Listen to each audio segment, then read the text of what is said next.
All right, keep cool down there, Goose. A look at Lovie Smith, his Chicago Bears, off to a 3-1 start. Tied for the lead in the NFC North with the Minnesota Vikings. First-year head coach Mike Mularkey spent the last 4 seasons as the offensive coordinator in Atlanta. Yeah, they've seen some spurts. They've seen some flashes during the course of the first 4 games this season, but it's not consistent. And when they've had opportunities to make pivotal plays, there's a handful of plays every game. And if you make those plays, you give yourself a great chance to win the game. And Jacksonville has not been able to finish those opportunities.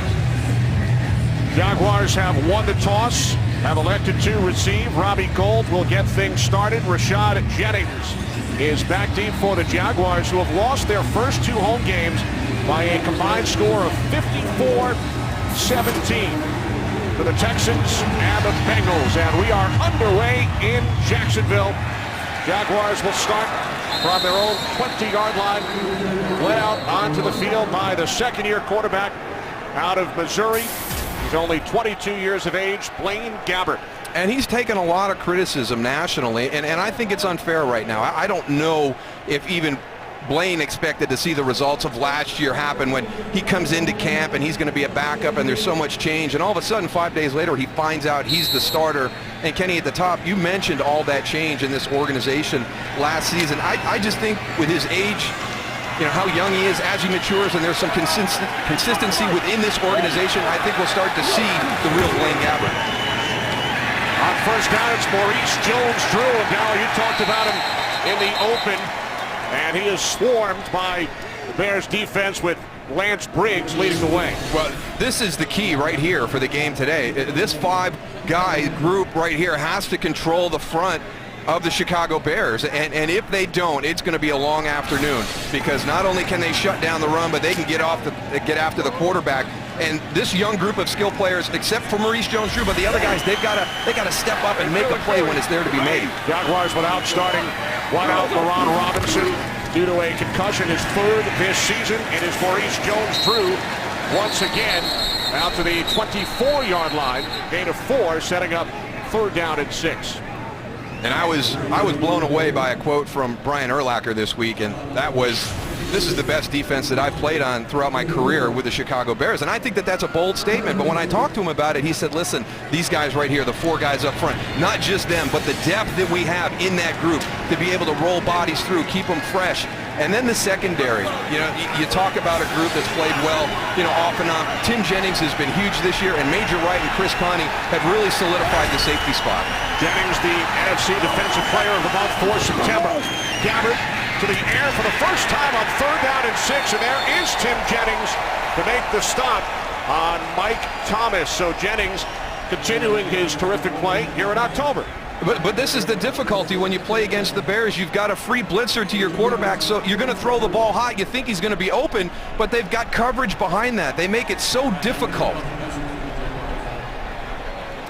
A look at the rookie 3rd-round draft pick, Brian Anger, off to a terrific start over his first 4 NFL games, but a big challenge today with Devin Hester, one of the best return men in the history of the league, back deep for Chicago. Taken out to 25 by Hester.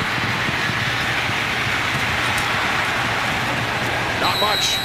Return of only 4.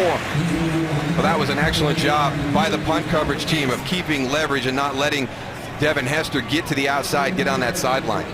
Yeah, you don't want to get him started because you have a hard time looking at the back of his jersey. That guy has unbelievable speed.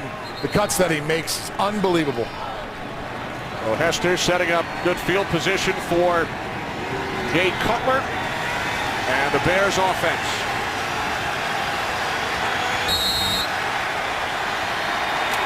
Bears coming off the 34-18 win in Dallas on Monday night. First and 10 for Chicago from the 29-yard line. The handoff to Matt Forte, cuts to the outside, and Forte is forced out of bounds at the 35 by Dwight Lowry after a gain of 5. And that's a good sign for Chicago Bear fans to see that running game on the opening play have some positive yards. This group has always taken a little bit of time to gel together over the last couple of years, the offensive line, and as a result the running game has struggled. And once that running game starts moving, now all of a sudden you open things up. Brandon Marshall, a huge addition in the offseason. Leads the Bears with 23 receptions, reunited with Cutler. They were together in Denver.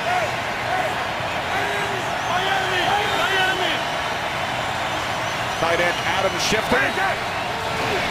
Second down at 5. It's Forte again. Forte out to the 38-yard line. Stop a yard shy of the marker. And it's going to be a one play at a time approach for this Jacksonville Jaguar defense. They have improved from week to week, and when you talk to the Chicago Bears, they've seen that on film. They've got to take that next step today. There's reasons why from week 1 through week 4 that they haven't felt good about how the performance was on the field. They've addressed those mistakes. They need to have a complete game this afternoon against this Bears offense. Yeah, one thing that defense has to do, especially the defensive line, is communicate. They all have to be on the same page. When it's pass, rush the passer. When it's run, play the run and stay in your gap. Low snap on 3rd and 1, scooped up by Cutler, and then his pass is picked off by Derek Cox.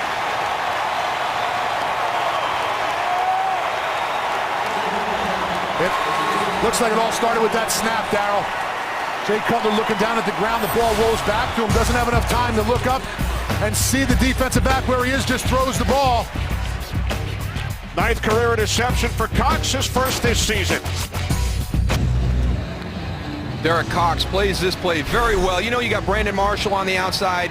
He loves to run the slant and this down and distance. He's very physical at the line of scrimmage, challenges the release, puts himself in a great position to make the interception. And there's your first example of finishing, Kenny. An opportunity to make a play and finish it. Only the 3rd interception for the Jaguars this season. They've had many other opportunities. And now they take over in Bears territory from the Chicago 45. Gabbert to the outside, and the pass could not be handled by the tight end, Zach Potter. You know, I think this is going to be a good matchup for Blaine Gabbert today, because the one thing that you have to do when you play against the Bears defense is be patient. And I think I've seen that on film from Blaine Gabbert. Very rarely does he become impatient and make a bad throw down the field this year. It was some of the things that he saw last season in his rookie year, and he's really worked hard on that.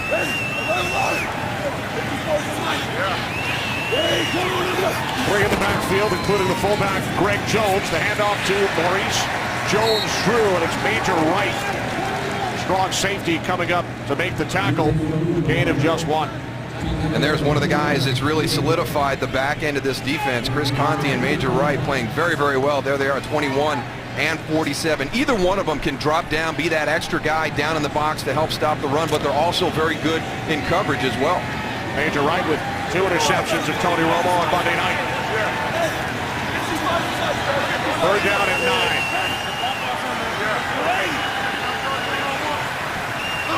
Jaguars must get to the 35. Gabbert over the middle, and Jones-Drew unable to make the catch. Maurice Jones-Drew is right in the area, right in front of the linebackers, behind the defensive lineman where he needs to be. He catches this ball. These are the little things that are going to multiply and turn into a big thing that they need in order to win this game today. They need to go and make these catches, run for first downs, not put themselves in 4th and 9 like they are right here, and try to get that first down. Jaguars go 3 and out for the second time, Goose. Their catch is called for by Hester at the 9-yard line. So the Jags unable to capitalize on the Bears turnover. Back in Jacksonville, some early game headliners. RG3 knocked out in the 3rd quarter on the Redskins' loss for the Falcons. Atlanta 5-0 for the first time in franchise history. And how about Ahmad Bradshaw, 200 yards on the ground for the Giants? That's impressive. The Giants were the worst rushing team in the NFL last season, in a 200-yard game today for Ahmad Bradshaw. 32nd in rushing. They win the Super Bowl. Cutler over the middle, and that pass is incomplete. It was intended for the tight end, Kellen Davis. Kellen Davis he's got to kind of carry over from that game Monday night. 3 catches, over 60 yards. What you expect from a big physical guy like that. You get around him on the football field, he is a monster, and he's got to use his size to his advantage. He should be much more productive in the passing game.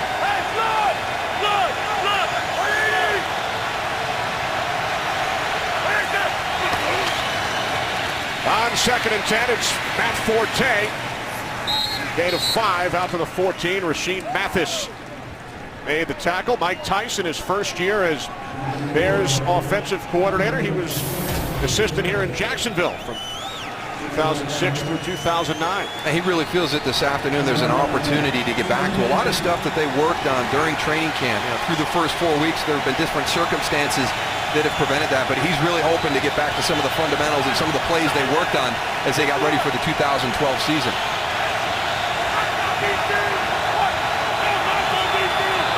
Here's one of them right here, giving Jay Cutler a little bit more liberty at the line of scrimmage. And the Bears keep it on the ground on 3rd down and 5, and Forte picks up a first down out to the 23, finally brought down by DeJuan Landry after a gain of 9. It's a really basic concept. You come out as a quarterback, you've opened up your formation. Now you just do a box count inside. Hey, they've left themselves vulnerable to our running game. So let's sneak Matt Forte into that line of scrimmage. So Jay's coming out, doing a little bit of a count there to see how they're going to number that box. If he feels they have the advantage, we're going to switch to the run. Now Cutler looking to throw on 1st down, of the pass is caught by the tight end, Kellen Davis. You talked about him a moment ago. Only his 7th catch of the season, and it's good for 15 yards. Jaguars defense only rushing 4 up front. Not bad with the pressure. They need a little bit more up in the face of Cutler in order to get him to be shaky a little bit and move his feet. But the outside guys, defensive ends, both do a nice job of going and closing the pocket. And Goose, the Jaguars have not gotten a lot of pressure up front. Only 2 sacks so far this season, none in their last 3 games. Bears empty the backfield from the 39 on 1st down. It is Brandon Marshall who hangs on. He was submarined by Russell Allen. First catch of the day for Marshall, gain of 11.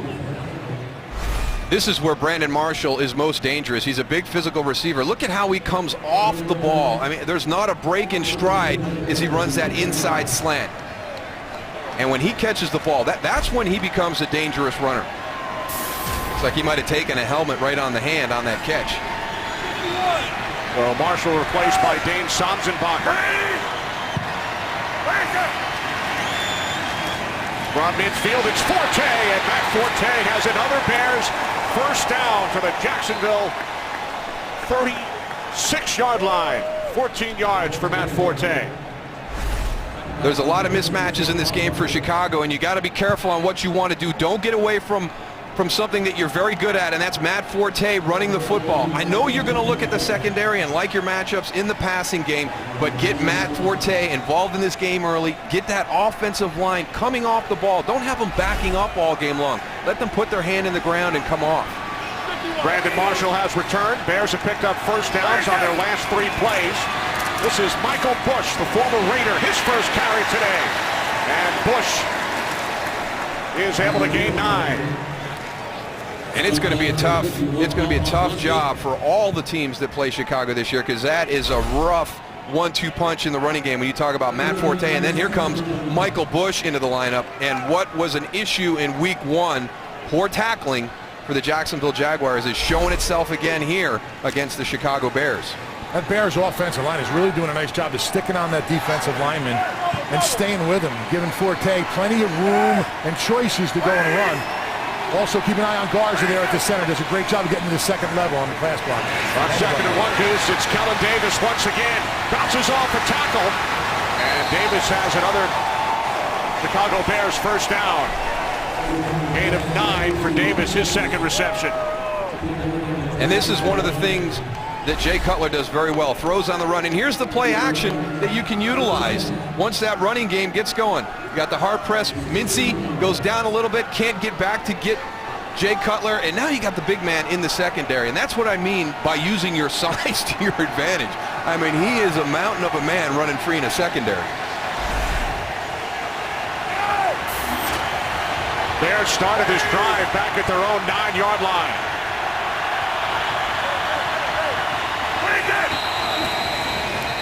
And the play is blown dead. Bears took too much time. Delay game. Offense. 5-yard penalty. We made first down. And this is one of the things that'll get Jay Cutler upset more than anything, is the tempo. He wants to stay up-tempo. It drove him crazy the first 3 weeks of the season with the replacement officials. They were really impacting the tempo of all the games. And then last week, he had high reviews for Mike Tice and the way he controlled that. With the regular officials being back for that first week, you saw a much improved tempo. That has been a clean game today. That was our first penalty. Play clock again winding down. Bears able to get the snap away. Cutler off his back foot to the end zone. Looking for the tight end, Davis. One thing that Jay Cutler will do as a quarterback, he's going to give his guys an opportunity to make catches down the field when they get one-on-one. That defensive line does a good job of rushing, but what I'm seeing from them, that linebacker crew, is they're so deep, okay, that it's really easy for Cutler to sit back there and know when they're coming. They ran a delayed blitz on the last play, but see how deep they are right here? They have to go and move up into the line of scrimmage and get in and clog those holes up on the run and get up in there on the pass also. Another nice run by Forte, down to the 14-yard line. 7 more yards for Matt Forte. He's got 45 yards on the ground on only 6 carries. But remember, the Bears were forced back due to that delay of game penalty, so now Chicago facing 3rd down and 8. 11th play of the drive upcoming. From the Jaguars 14, empty backfield.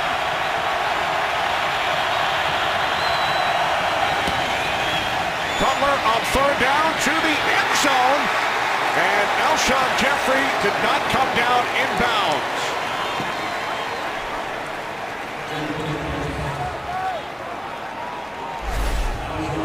Alshon Jeffrey on the outside trying to get that back shoulder throw down the field. A little bit too close to the sideline. Alshon not able to get both feet in bounds. So here is Robbie Gould. 8 for 8 this season, 32-yard attempt from the right hash.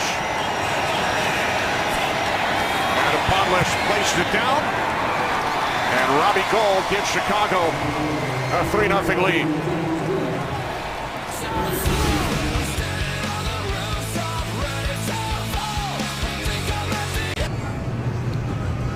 Jacksonville named for Andrew Jackson, 1822.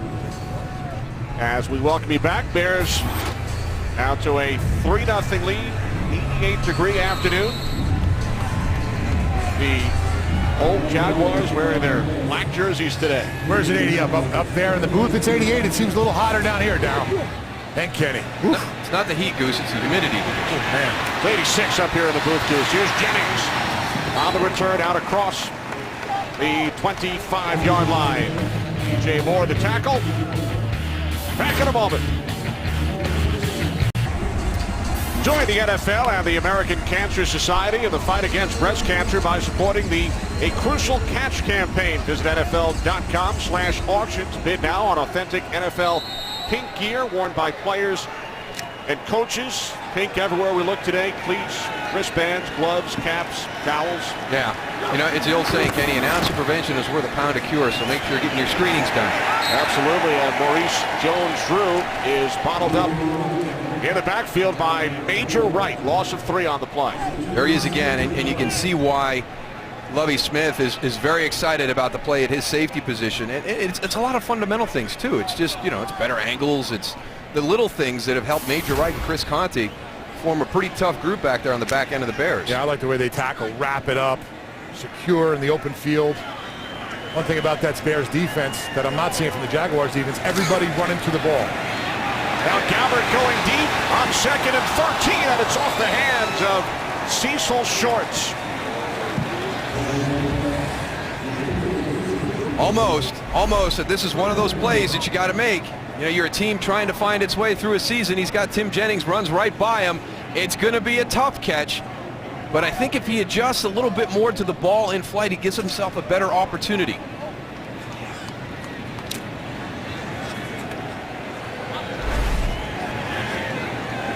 Don't want to give Blaine Gabbert a lot of time back there in the pocket, because when he does have time, he makes good throws downfield. Jaguars must get to the 37. Third down and 13. And a terrific second effort by the first-round pick, Justin Blackmon, as he extends for the first Jaguars first down of this game. Had a nice game last week, worked hard in practice. Look at the physicality right there. Just kind of shrugs off Tim Jennings on that, spins back inside for the first down. I thought that Justin Blackmon was one of the safest picks coming out last year in the draft. And over the course of the season, you can see it start. The light bulb is starting to come on. I think he's going to have a good run here over the next couple of weeks. Two-time Biletnikoff Award winner is the top receiver in college football, 5th overall pick out of Oklahoma State. Here's Maurice Jones-Drew cutting to the outside. He has another Jaguars first down. Hard to bring him down. Chris Conti finally makes the tackle. So the NFL's leading rusher of 2011, Maurice Jones-Drew, into Bears territory, a 20-yard pickup. Looks like he might have got lost coming around that corner, Goose. Yeah, Brian Urlacher pursuing him down the line of scrimmage. Thought he was out of bounds right there. He sort of slows, relaxes, but then drives himself up the line of scrimmage. One guy you don't want to get going early there, Darryl. You know that. They start getting that run game going, they'll stay with it. There's no problem with that. Now Jennings in the backfield, off the play fake. Gabbert rolling right. Now he throws, and that's broken up by Tim Jennings. Mike Thomas, the intended receiver.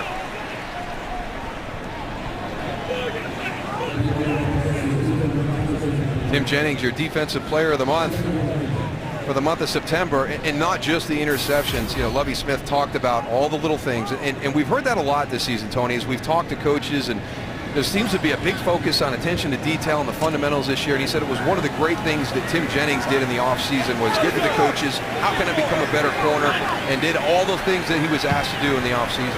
4 picks. He's also broken up 2 others that were intercepted by teammates. On 2nd and 10, Jaguars did not fool the Bears this time, as DJ Moore comes up to make the tackle on Rashad Jennings, loss of 4. That's just good vision by DJ Moore. You're coming off the edge on the blitz, and you have to have your eyes open. You got to see what's coming. There's Brian Urlacher. He's mirroring everything on the inside. He forces it outside, but there's DJ Moore coming, and he doesn't chase the play away. His responsibility is backside contain.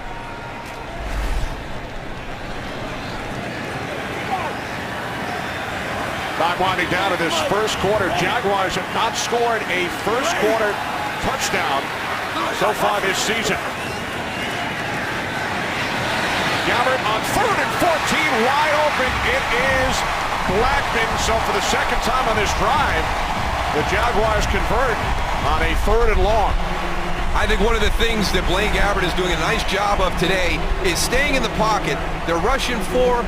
You're feeling a little bit of pressure, but you've got time to throw the ball. He hangs in there, allows Justin Blackmon the time to get down the field, get open for that catch in the first down. Yeah, one thing he really likes is the way his offensive line is playing right now. They're doing a good job up there. The Bears had a little bit of a stunt right up in his face. They got it solidified, gave him plenty of time to look downfield. 19-yard pass play, new set of downs for the Jaguars. From the Bears' 28-yard line. And this time, the miscommunication between Gabbert and the rookie out of Florida A&M, Kevin Elliott. One of those instances where quarterback and wide receiver aren't on the same page. The throw looked high from Blaine Gabbert, but did Kevin Elliott break to the inside when Blaine expected him to stay outside on the fade? You're going to have some growing pains. This is a young team offensively at the skill position. Ninth play of the drive for Jacksonville. On 2nd and 10, it's Jones-Drew. And he's brought down from behind after a short gain of 2. Charles Tillman made the tackle. So the Jaguars have already converted on a 3rd and 13 and a 3rd and 14 on this drive. Now looking at a 3rd down and 8. And that's very unusual against this Bears defense. You know, that's the position they're trying to put everybody in. They usually win those battles.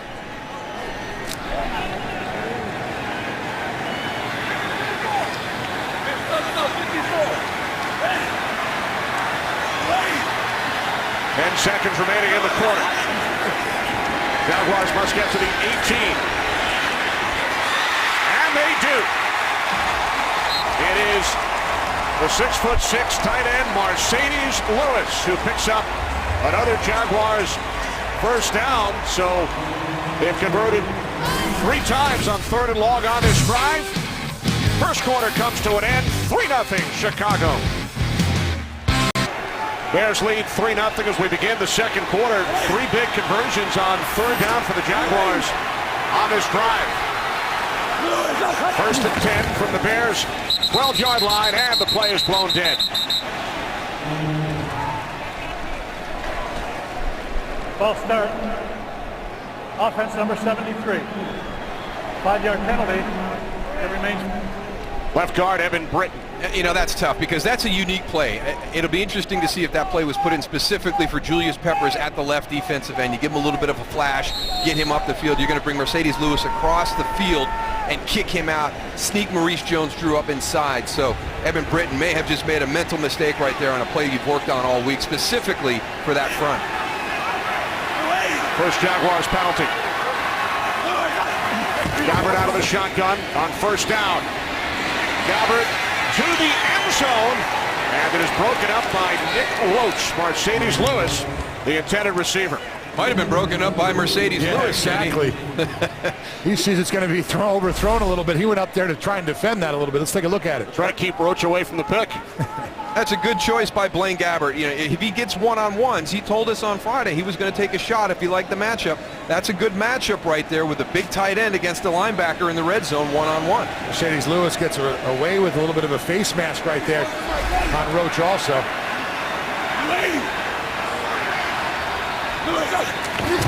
Gabbert on 2nd and 15. Into the end zone and through the end zone. You know, Darryl, we got to give some props to this offensive line. They did a really nice job of stopping. They've got one-on-ones all across the front.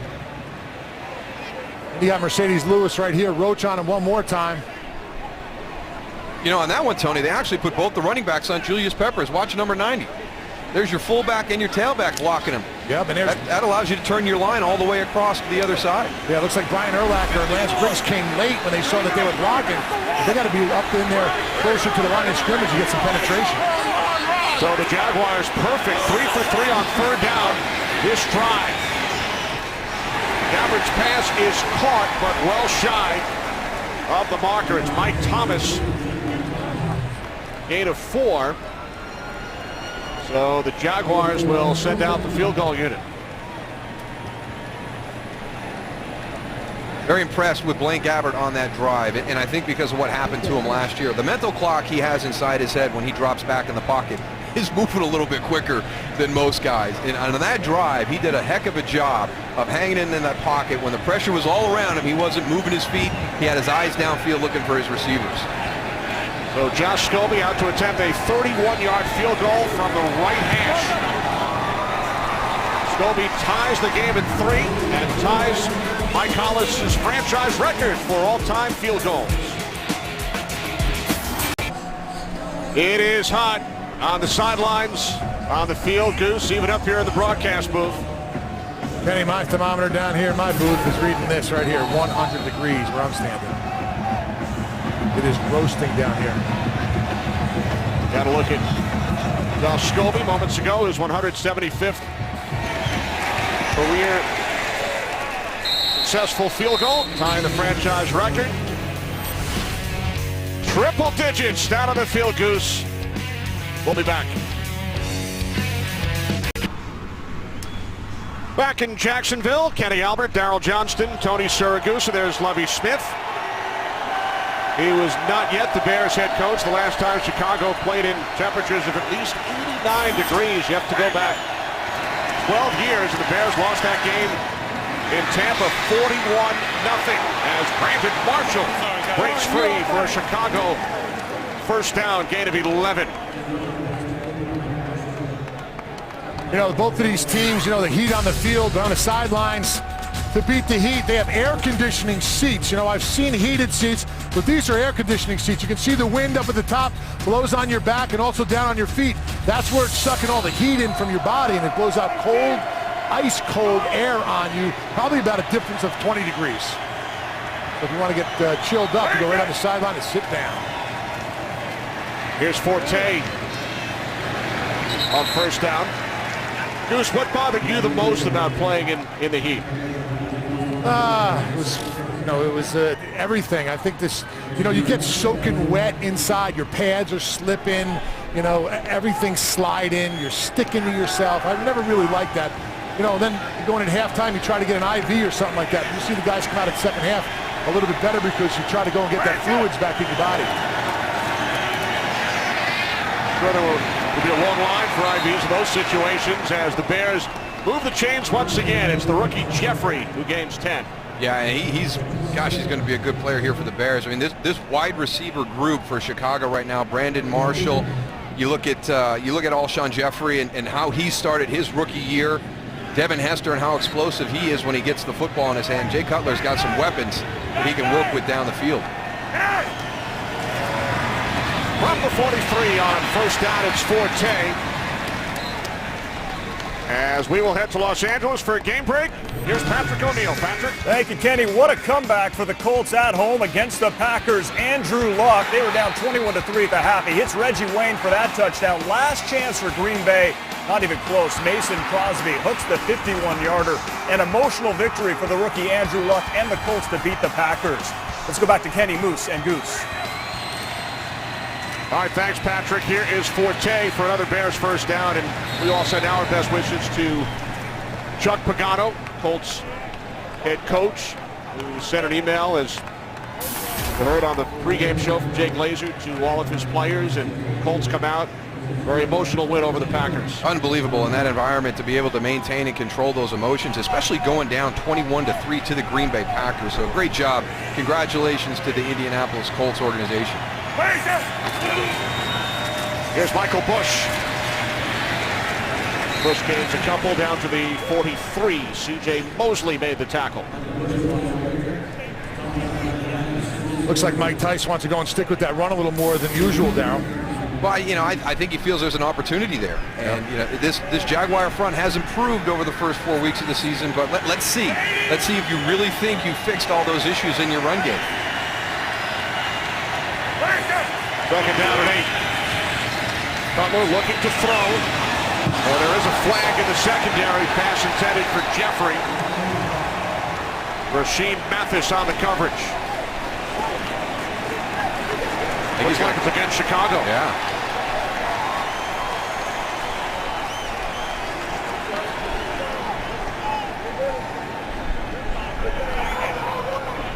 Pass interference. Offense number 17. 10-yard penalty. Repeat second down. Down at the bottom of the screen, working against Rasheed Mathis. Now the ball's being thrown. They both have the opportunity to get to the ball, so shoulder-to-shoulder contact. I would have given that a no call as much as offensive pass interference. Well, one thing the rookie's got to remember is if the officials see your arm extended and on the defensive back, they're going to call it every time. So that's something that you have to learn that they're going to call and not do. By the way, this officiating crew worked the Giants-Eagles game, the big offensive pass interference call on Ramsey's pardon right at the end of the game. Yeah, I wonder if that was more for the push-off at the top of the route than the competition at the point of the catch. Second down at 18 following the penalty as Cutler takes off. And Cutler with a bit of a stiff arm to the former New York Giant Aaron Ross, who chases him out of bounds at the 40. Jay Cutler is sneaky with the football when he decides to run. Yeah, I think people get lulled to sleep that he's the gunslinger and the big arm from the pocket, but he's pretty athletic on the move, and I think you've seen some of those plays incorporated into this offense with Mike Tice, where there's a little bit more movement of the pocket and Jay throwing on the run. Cutler gained 13, setting up 3rd down and 5. Bears must get to the 35. Cutler off his back foot. Throws. Oh, what a catch. Matt Forte. But then he was unable to hold on. Looked like he had it initially, so now the Bears will send out the punting unit. This is one of the underrated parts of Matt Forte's game. He is a good receiver out of the backfield, and yeah, it looked like he might have been able to spin around and catch that low throw on the backside, but went through his hands. Yeah, Russell Allen had a nice read on that. Went to the outside and got blocked by his own man, or I thought he would have had a pick. Adam Podlish, the former Jaguar, punting from midfield. Ross lets it go, and it will be down by Eric Weems at the 3-yard line. Terrific placement by Podlish. So the Jaguars pin deep in their own territory, tied at 3. Tied at 3 in Jacksonville.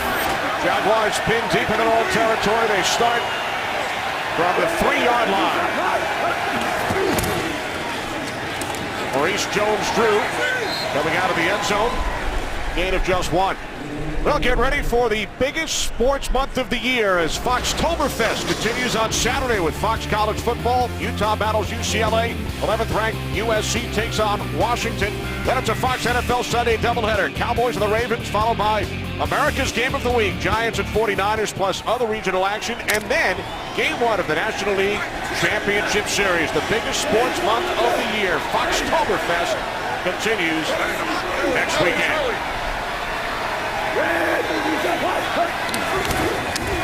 On 2nd and 9, Gabbard to the outside, complete to Mike Thomas, shoved out of bounds by Tim Jennings after a gain of 5.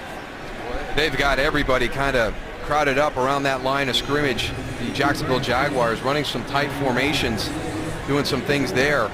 Yeah, they even tightened their splits up on the offensive line, making it hard for those defensive linemen to get penetration. They're bringing 9 guys into the line of scrimmage area. There they go. Open it up a little bit on this one here. Bears got to stop running all the games up front, just run one-on-one. 3rd down and 4. Gabbard's pass incomplete. It sailed between a couple of receivers, Thomas and Blackman. And I think, again, we talked about, some young guys in this offense and growing and maturing together. And I think right here, Mike Thomas goes inside, and Blaine Gabbard is expecting him to go outside. There's Mercedes Lewis in tight coverage by Conte, but watch number 80, Mike Thomas, breaks to the inside, and the ball goes out. I think that Blaine Gabbard wanted him to just kind of hook up and show him his numbers. Yeah, Blaine Gabbard had Julius Peppers right in his face right there, had to get rid of the ball, but that time he made a good decision. But now Anger, who turned 24 yesterday, punting from his end zone. Good kick, forcing Hester all the way back to the 26-yard line. Hester cuts to the outside. Well, a lot of east-west running, but he only gains 2 on the return. Good job by the coverage unit. Just keep forcing him to the sideline. A 63-yard punt. Back in Jacksonville, tied at 3. First 3 possessions for the Chicago Bears. Turnover, field goal, punt. They start from their own 30. Cutler hands it off to Forte, and he is swallowed up for a loss. Terrence Knighton made the tackle. And we got to go back and pay off the coverage unit for the Jaguars on this punt. And now I want to watch. The force is going to come from the right side of your screen. Or he's your outside contain. He's supposed to go to the ball, but allow that outside arm to be free. Devin Hester will always make you hold your breath. He didn't. He lost contain. We got another guy that lost contain. There's a block. You get down. Julian Stanford saves the day. He is one of those returners that can go from one side of the field to the other and turn it into a huge play. Phenomenal job of staying in their lanes, huh? Now Cutler on 2nd and 12, complete to Brandon Marshall. His 3rd catch today, gain of 7.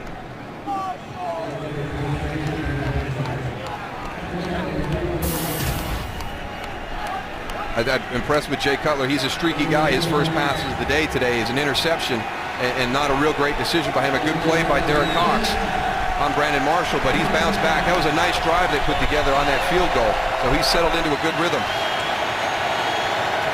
Bears drove 12 plays, 77 yards. Now 3rd down and 5. Bears must get to the 40. And Marshall had it knocked away by Derek Cox.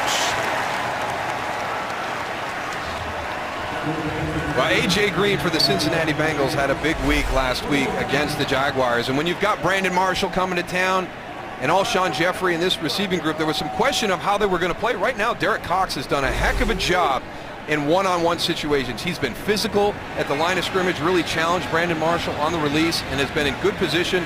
And then at the point of the catch, does a nice job getting his eyes around and finding the ball. So here's Adam Podles, who spent 4 seasons in Jacksonville. End-over-end kick, and a fair catch is called for by Aaron Ross at the 22. Goose trying to stay cool. 3-3. Must be nice up there in that booth. You know, Darryl, I heard of some jobs, but this guy right here has been holding that up for the last 25 minutes. He's got to be the tiredest guy next to this guy on the field right now. That's a tough job right there. They've taken it to a new level. They got the shade. They got the shade and the cool bench. They're already working on their 3rd shirt. How many Jaguar players can you fit under that green tent? All of them. 1st and 10 from the 22-yard line on the toss. It's Maurice Jones-Drew.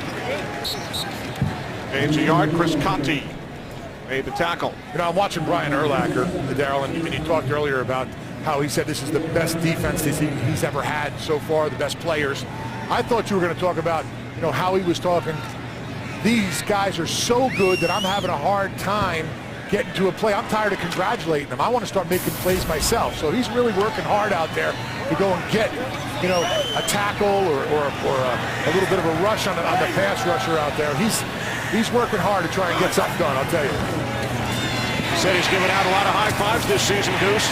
On 2nd and 9, it's Blackman. Time for another game break to Los Angeles. Here's Patrick. All right, Kenny, Broncos, Patriots. Yeah, Manning versus Brady. Brady, plenty of time to hit Wes Welker. Welker showing up, 5 catches and that 8-yard touchdown. But Peyton Manning has Denver on the move. It's 7-0 start of the 2nd. Kenny, Moose, and Goose. So for Brady, that's now 37 straight games, Darryl, with a touchdown pass. He is all alone in 3rd behind Breeze and Unitas, who are tied. And Drew Brees looks to set the record tonight against his former team, the San Diego Chargers. On 3rd and 1.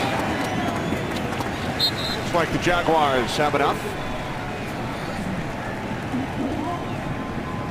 Well, one of the matchups that we were going to keep our eye on today, Tony, was that defensive front of the Bears versus the offensive line of the Jags. And we've got to give the Jags some credit right now. They're playing well. They're keeping them off balance with some good play calls. But Rod Marinelli's bunch, right now, they are not impacting the game the way I thought they would. Cincinnati's front really, really controlled the line of scrimmage last week against Jacksonville. I'll tell you what, the defensive line for the Chicago Bears, you see them out there right now, really surprised that they're not just rushing, you know, one-on-one. They're doing a lot, too many games up front. It's taking too much time to get to the quarterback. Off the play fake. Gabbert to Blackman. Justin Blackman into Bears territory. There is a flag. Israel Adonijah got mugged on that play, guys. So it looks like the 19-yard reception will be called back.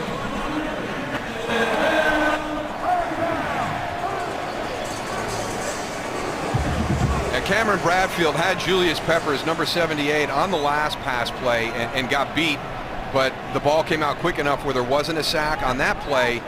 You've got a long play action. He's got to hold that block a little bit longer, and he was forced to hold. He didn't have any help, and that's the challenge here, you know. And you can't go to sleep. Okay, when number 90 is in front of me, oh boy, I know I got to hunker down and play, but this Bears front, the rotation they can throw at you, you better be ready to play against every one of these guys each snap.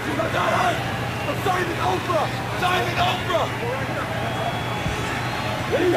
the Jaguars force back 10 yards on 1st and 20. It's Jones-Drew. Urlacher in on the tackle, gain of just 2 with 5 minutes remaining in the second quarter here in Jacksonville. And you talk about that defensive line that kept 8 guys up and they're rotating them in, but guys who aren't getting in a lot of breaks are those linebackers right there. Look at Briggs. I mean, coming into the hole and landed it. Brian Urlacher right next to him. You know, when those defensive linemen hold those offensive linemen up, all of a sudden here come those 2 linebackers, and that's why they have so many tackles.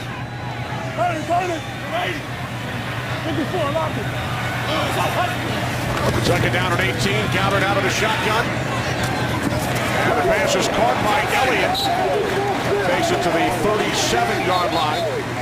Kevin Elliott with his 4th catch of the season, gain of 11.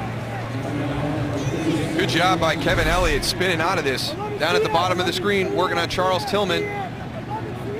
Watch the little spin right here. Fake inside, go outside. Charles Tillman, like a kick save in hockey, Kenny. He knew he was beat on that one. Kicked out that right leg. Did not make the stop.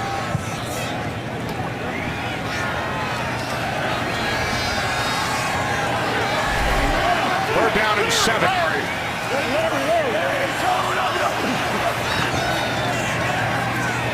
Gabbard fires on third down, and the pass is caught for a first down by Cecil Shorts.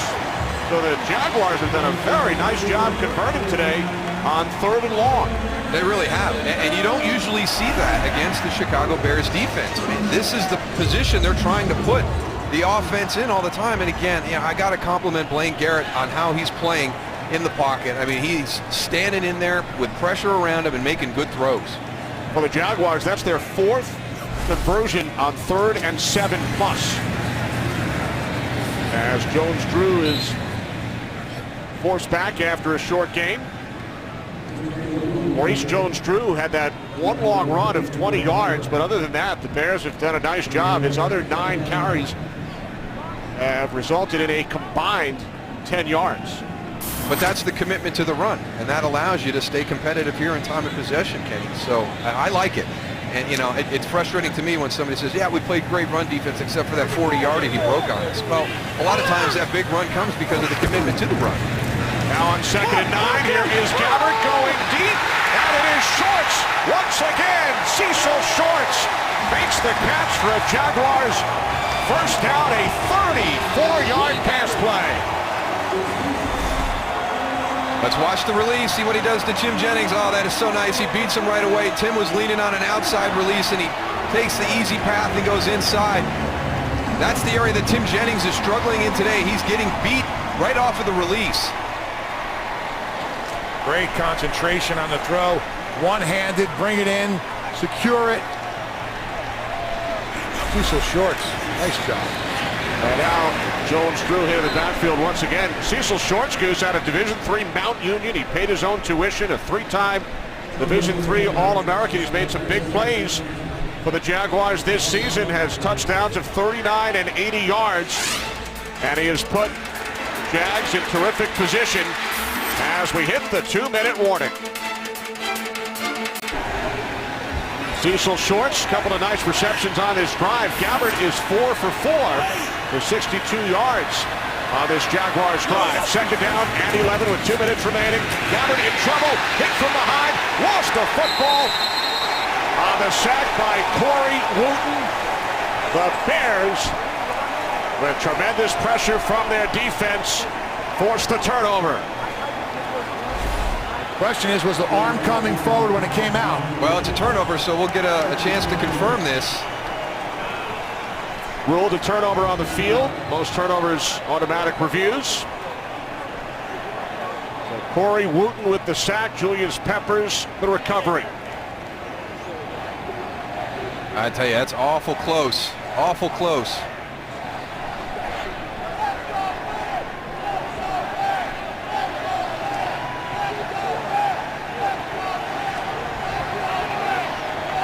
For the first time this season, most turnovers are looked at automatically.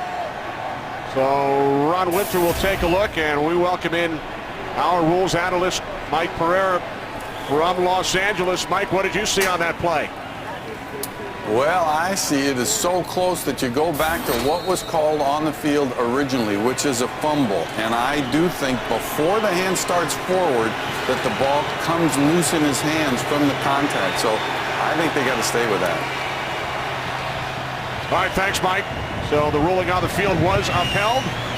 Cutler and the Bears in the 2-minute drill, complete to Matt Forte, out to the 31-yard line. And that's one of the things that this Chicago Bear front will do to you. You're blocking them up the whole first half here. You're down in the 2-minute situation with an opportunity for points, and it's Corey Wooten makes the big play. There's so much depth in that defensive line. Second down and 2. Cutler to Forte once again for a Bears first down out to the 43-yard line. Chicago with all 3 timeouts. Corey Wooten with that sack. Darrell best remembered for the sack that ended Brett Favre's career. His last ever play in the NFL suffered the concussion on the sack from Wooten up in Minnesota. 2.5 sacks for Wooten this season. Cutler moving to his right on first down. There is a penalty marker as the catch is made by Kellen Davis. Clock stops due to the flag.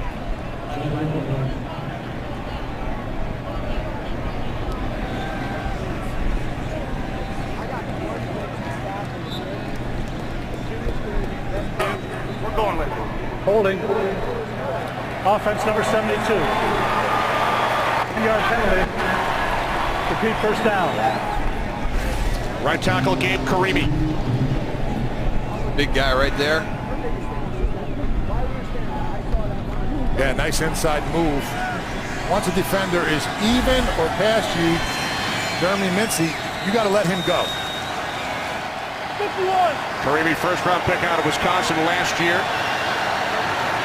Open. So the Bears forced back down to the 33-yard line. 57 seconds remaining in the half. Bears with all 3 timeouts as Cutler steps up and throws complete to Brandon Marshall. Couple of nice moves. Marshall to the 47. Yeah, that's where he's dangerous. You know, he's a big body, but he is so good after the catch, and he comes up hurt after that. Marshall remains down. Bears use a timeout. 15-yard reception by number 15.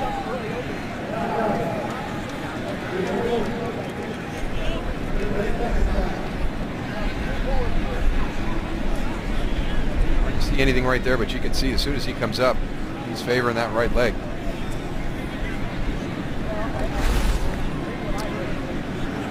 So the Bears medical staff tending to Brandon Marshall. How about the story Cutler told us yesterday? They were teammates, of course, in Denver.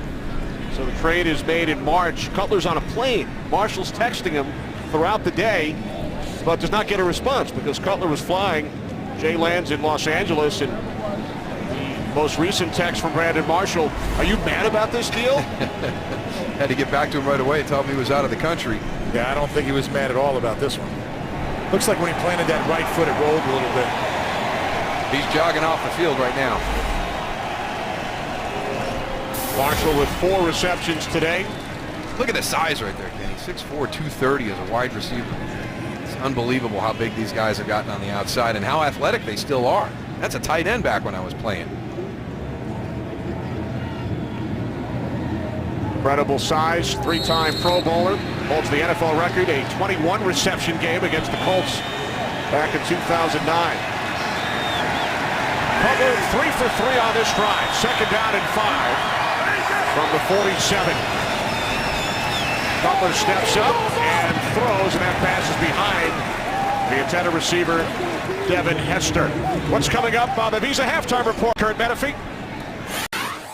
Coming up on the Visa Halftime, we'll have highlights from a busy day in the NFL, including an emotional upset victory for the Colts. The Falcons remain perfect while RG3 leaves with an injury, and the Dolphins surprised the Bengals in Cincinnati. So join me, Terry, Howie, Michael, and Jimmy on the Visa Halftime. We'll see you then. All right, Kurt, we look forward to it. Falcons 5-0 for the first time in franchise history here in Jacksonville. We are tied at 3. Third down and 5. Cutler throws, and Devin Hester able to make the catch with Rasheed Mathis all over him. First reception for Hester today, 11 yards, and a Bears first down. Second timeout taken by the Bears. This is a good catch by Devin Hester. He's got some tight coverage here. Fitted in. You can see they're battling. He and Rashean Mathis right at the point of that catch. Good concentration on the ball by Devin Hester. And now he's a guy, and Mike Tice said this, you know, we've got to create a package for Devin Hester, and we've got to get him involved in the game early. So here we are sitting with 35 seconds left, and really his first opportunity. Even in special teams, he's really only had that one return we saw come across the field. So he's one of those guys that if you can get the ball in his hand early, whether it's a screen, a reverse, a short pass, get him kind of excited and going, you've got another weapon in the passing game. Well, everybody stops and watches. Whenever Devin Hester has the ball in his hand, everyone knows at any moment there's going to be a huge play. And that reception, Goose, 200th of Hester's career. Scored a touchdown in Dallas on Monday. One timeout remaining for Chicago as Cutler fires to the outside, looking for Marshall, who has returned. So with 30 seconds remaining, now 2nd and 10. Been out of sync on that back shoulder throw all afternoon. Whether it's Brandon Marshall, Alshon Jeffrey, just haven't quite been in sync with Jay Cutler through the first half.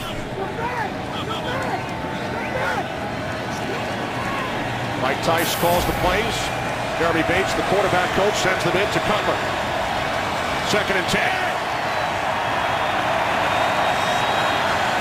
From the 43.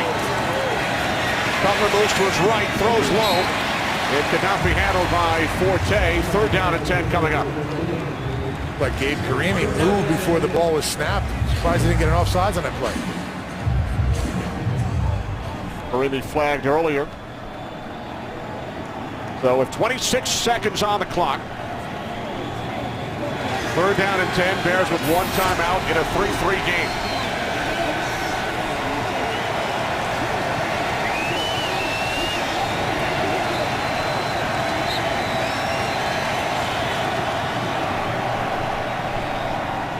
And now it looks like Timeout, Chicago. Bears use the final timeout with the clock stopped. Not exactly what Jay Cutler had in mind. Well, Fox, tonight, the scariest night of the year is tonight. Why? Because the Simpsons say it is. And you know what that means, an all-new Simpsons Treehouse of Horror. It's all part of a hilarious night of an all-new Halloween episode starting tonight at 7 Central right here on Fox. Yeah, the game clock stops on that incomplete game, but that play clock is still running, and I think they were a little slow getting back into the huddle to get that play called. And we talked about it at the top. You know, it's one of those things that really get under Jay Cutler's skin is when that tempo gets disrupted for whatever reason. So the Bears out of timeouts, facing a 3rd down and 10. They must get to the Jaguars 32. Ronnie Gold, the kicker, also told me he's good at 60 yards, so if it's not there, he should throw it out of bounds and try for a field goal. Well, right now it would be about 60, 61-yard attempt, Goose. Forte split to the left, empty backfield on 3rd down. As Cutler throws, and the pass was a bit high, deflected off the hands of Sanzenbacher. There's some good coverage across the board by the Jacksonville Jaguars on this play. Again, Derek Cox has had a nice afternoon here the first half against Brandon Marshall. That's a big, tough challenge for him. You got Aaron Ross working the underneath coverage on Sanzenbacher. So Goose, Lovie Smith elects to send out the punting unit instead of attempting the 60-yard field goal.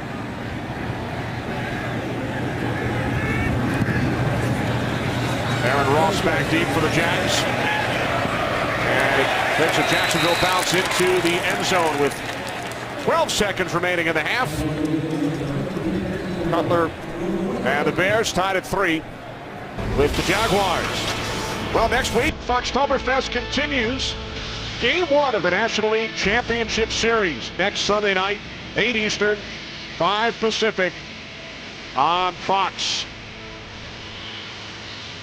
National League Division Series both underway. St. Louis Cardinals leading the Washington Nationals 2-1 at the top of the 6th inning.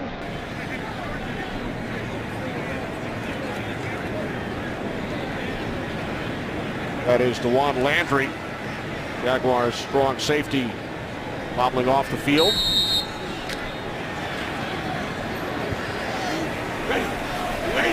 Jaguars will run out the clock as Gabbert takes a knee.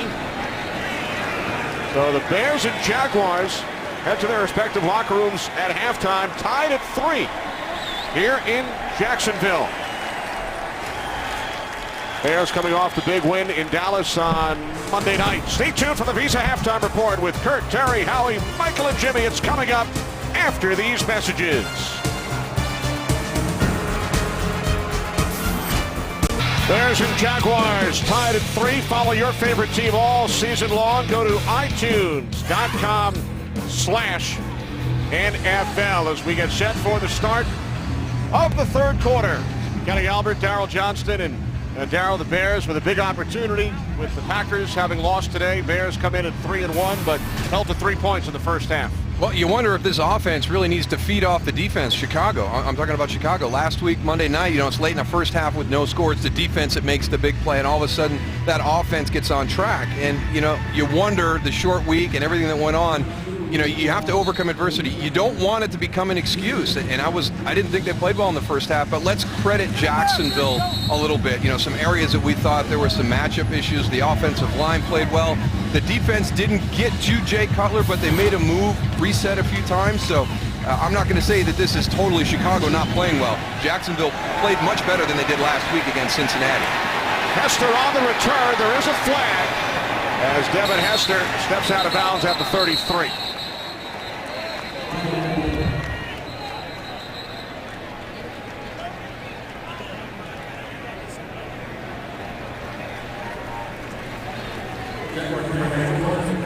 During the return, holding, number 27 return team.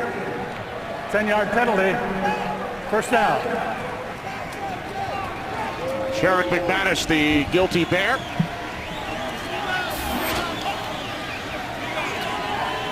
First half numbers, Darryl. You look at right there, third downs is the one that jumps out at me. The Jacksonville Jaguars, 5 for 9, over 50% on third down. A couple of those long third downs, 3rd and 13, 3rd and 14, 3rd and 8. That's something that Chicago takes a lot of pride in, so very effective on their one scoring drive. 81 yards on the ground for the Bears. Matt Forte averaging nearly 6 yards per carry. And they begin the second half. What a handoff from Cutler to Forte, Goose, for a gain of 2. Talked to Lovie Smith coming out, and I asked him, I said, what do you need to do in the second half? He goes, Goose, I'm just happy we have a second half. Horrible first half for our team. Offensively, defensively, special teams. I asked him why the defensive line are doing a lot of stunts and why isn't he pass rushing one-on-one. He says, we're not getting any kind of pass rush. I'm trying to move those guys around. We talked about it in the open. 3 things they need to do. Beat the heat. I don't know if they've done that. Dominate the Jaguars' offensive line. They have not done that yet, the defense for the Bears. And stop Maurice Jones-Drew, which they're getting accomplished. But they need to get all 3 of those in order to be classified, in my opinion, as a great dominating defense. The Goose off the play fake. Cutler was under pressure, took a hit. Jeremy Mincy with the Jaguars' pressure. Well, they're going to force the pressure up beyond him. He's going to step up in the pocket, but here it comes from the backside. Jeremy Mincy, right as he's getting ready to throw the ball, fighting through 2 tight ends.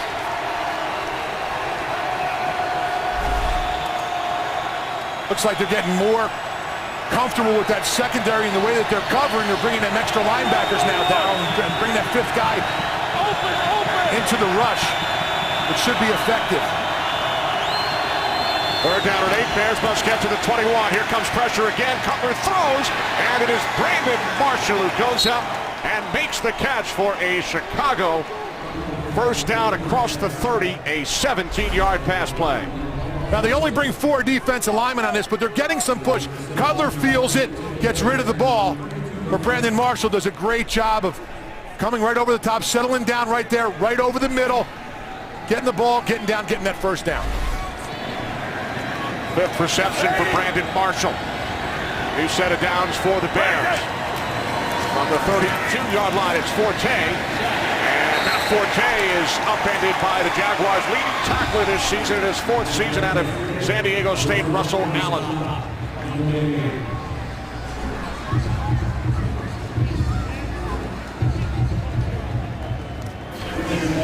Early 3rd quarter here in Jacksonville. Cutler, 11 of 22.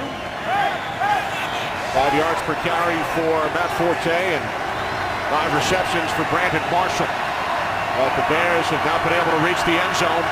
They drove 77 yards, but were held to a field goal in the first quarter.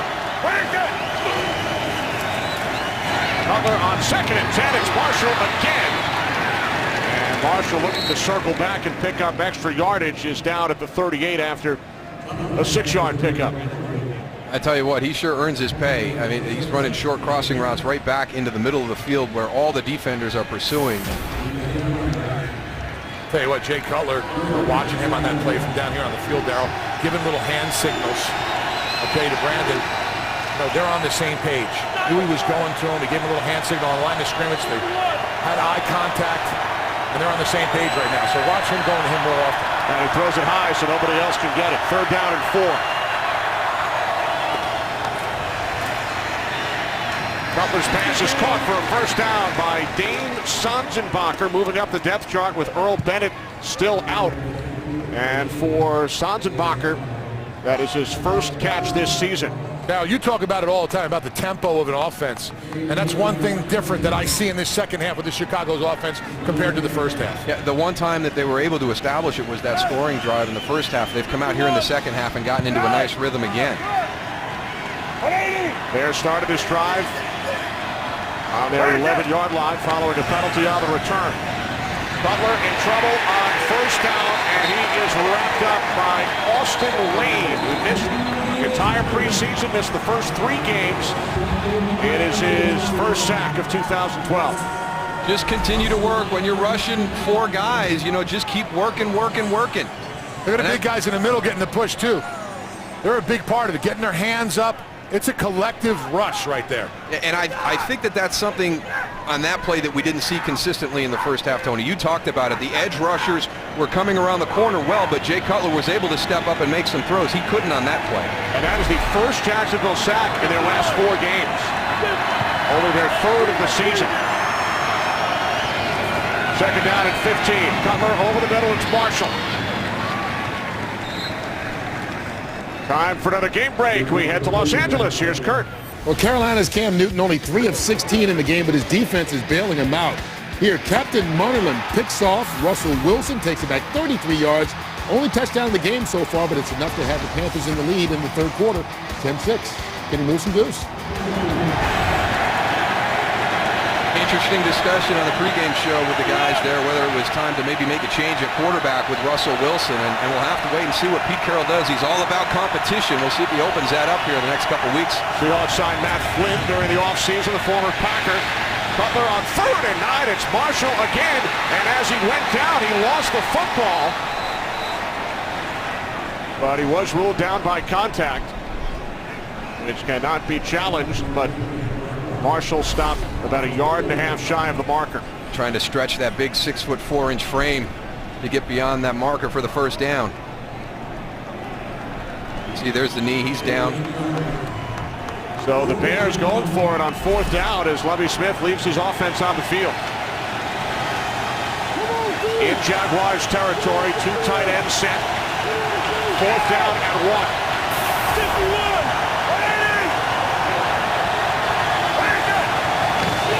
Cutler to throw on 4th down. He pump fakes.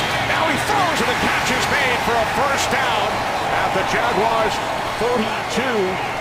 And there is a flag. Looks like a late hit on the quarterback, Jay Cutler, as Marshall picks up a first down. Personal foul. Unnecessary roughness. Roughing the quarterback. 15-yard penalty. First down. I'm going to give this first down to Jay Cutler because the Jacksonville Jaguars have everything covered right here. He's going to ad-lib it, slide out a little bit. There you see the late hit by Jeremy Mincey. Going to the helmet, you can see Jay Cutler tapping the head. But Tony talked about Jay Cutler and Brandon Marshall being in sync, and when you go for it on a 4th down and you're looking downfield and that's the one guy you're trying to find, there's some more proof that they're getting into a rhythm. They had 2 big years together in Denver in 07 and 08. Cutler with 6 straight completions, hands it off on first down to Forte, and he's tackled from behind by Terrence Knight.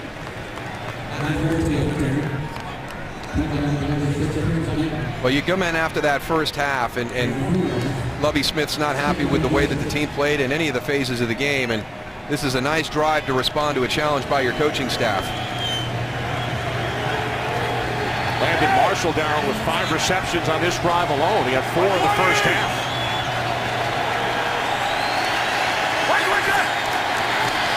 On 2nd and 6, Forte with a bit of a delay. And then he's wrapped up by a trio of Jaguars. That was nice timing on that blitz by the Jacksonville Jaguars during their standard defense, and late in that cadence, the linebackers come up on the edges and catch the Chicago Bears running off the edge.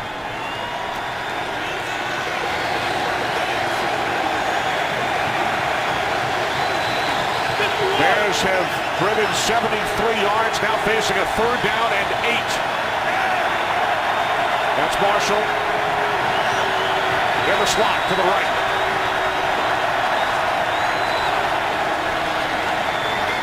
Cutler steps up on 3rd down. He will take off, looking for the marker. And Cutler takes a hard hit at the end of the run. Needed to get to the 8, and Cutler, with his legs, picks up a Bears first down. It's a good, quick decision. You drop back, there's nobody there. You realize that they vacated that whole right flat. So pull the ball down, tuck it, use your legs to get that first down. Yeah, you better learn how to slide a little bit too, because these defensive backs, man, they're going to go right at your legs. It doesn't look like Jay Cutler has any thigh pads on right now. He gets a good helmet or a knee in that thigh. That's not fun. Well, it looked like he thought about sliding, but if you slide, you're down at your initial point of contact. He knew he needed to pick up the extra yardage. So 1st and goal, as Cutler looks to swing it out to Michael Bush, and it's incomplete. So 2nd and goal upcoming. Bears have run 7.5 minutes off the clock here in the 3rd quarter. It's been a good mix, and it's the short passes to Brandon Marshall. You're giving the ball to Matt Forte every once in a while, converting on 3rd downs on this drive. This will be the 15th play of this drive. Jeffrey split wide to the left. Marshall to the right. On 2nd and goal, off the fake to Bush, Cutler throws underneath, and Marshall is tackled at the 4 by Kozlowski. These linebackers need to go and find out exactly where certain receivers are. Yeah, but Brandon Marshall, he's crossing the field, Tony, but look at the flat. He's got Kyle Adams out in the flat. I think that's your bigger play right now. Something you don't want to overthink it, where you're getting locked into Brandon Marshall on all your plays. You still got to go through your progression. But Paul Kozlowski needs to go and stay square on that so he can come back and get involved on that tackle with Brandon Marshall. Marshall with 6 receptions on his drive has 10 in the game. 3rd and goal. Well, just outside the 3. Penalty markers, and the play is blown dead. It's a false start. False start. Offense number 72. Penalty. Remains 3rd down. That is Gabe Karimi again. His 2nd penalty. Also beaten for a sack earlier this drive. Number 72 on the left side of your screen right there. You see just a little tweak. So the Bears force back 5 yards. 3rd and goal from the 8. Bears empty the backfield.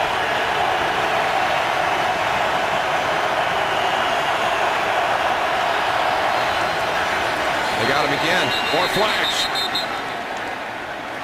Another false start. I think it was Karimi again. False start. Offense number 72. 5-yard penalty. Remains 3rd down. Karimi's 3rd penalty. He's been flagged on consecutive plays. You see the tap. You see Lance Lewis taps the center. So now Gabe Karimi's got to get into the rhythm. You know, he's got his eyes down there. He sees the tap, but it's not going to go right away. You know, as you get your eyes back refocused on your man, understand there's a rhythm that they establish on that silent count. Lowry's going up to the line of scrimmage. No free safety back here. This is all wide open on the backside. We'll see if Cutler takes advantage. Cutler throws, end zone, and it is broken up. Pass intended for Marshall. Well, the free safety came up, and they doubled Brandon Marshall right off the line of scrimmage. Lowry's down right now. Physical release off the line of scrimmage by Brandon Marshall. And that was Dwight Lowry that went up high to make that deflection and come hard down on the ground. He's up high. That's a long fall. Yeah, right on his hip. So Lowry able to make the play. Keeps Marshall out of the end zone. Back in Jacksonville, another long drive for the Bears, but they are kept out of the end zone. And we talk about converting in the red zone. Let's go back to these scoring drives. If Robbie Gould connects here, 28 plays, 15 minutes and 25 seconds in time for 153 yards, and it would only be 6 points. 31-yard attempt from the left hash. Gould hit from 32 earlier. He is now 2 for 2. So the Bears now lead the Jaguars by 3. The Bears penetrated to the Jaguars 3, but then back-to-back false starts called on Gabe Karimi.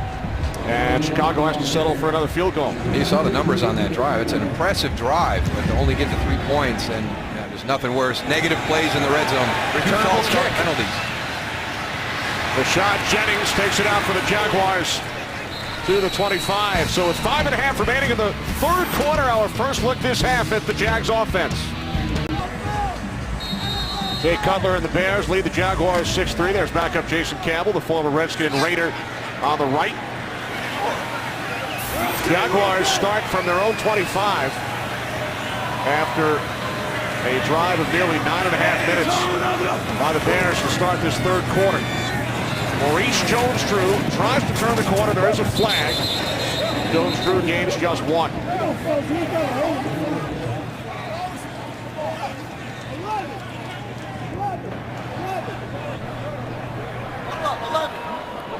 Holding. Offense number 75. 10-yard penalty. Repeat first down.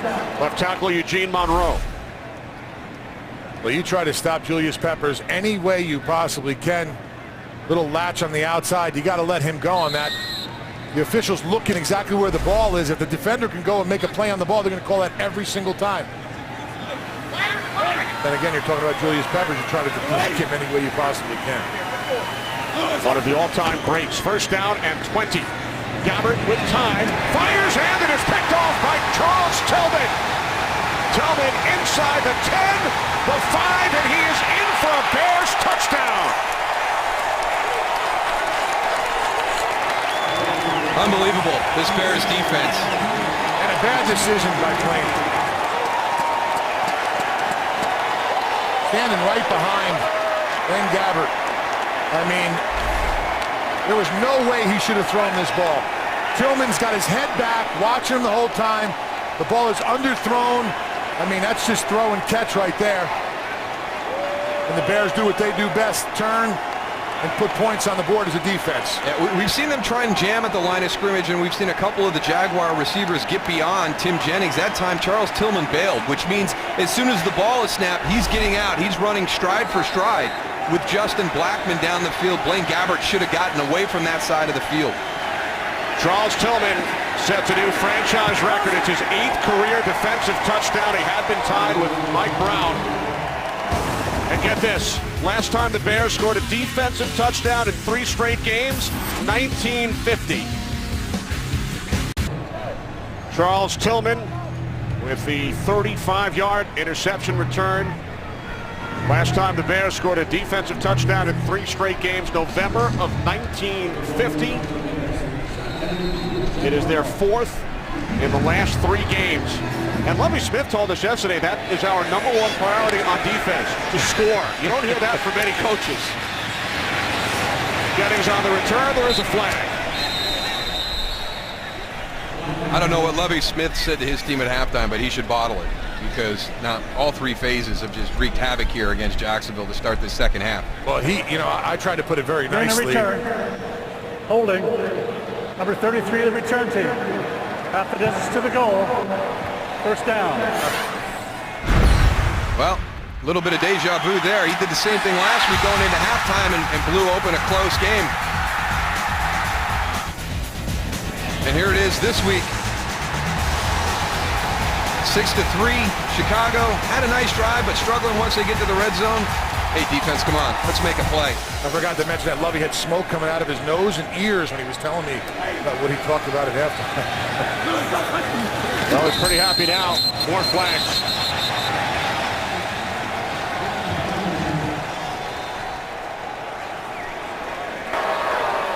False start. Offense number 77. Half the distance to the goal. It remains first down. Uche Waneri, the right guard. Call ** NFL to download NFL Mobile now. Get coverage of every NFL game. So the last 5 plays the Jaguars have attempted to run down. Sack, fumble in the second quarter. Took a knee to end the first half.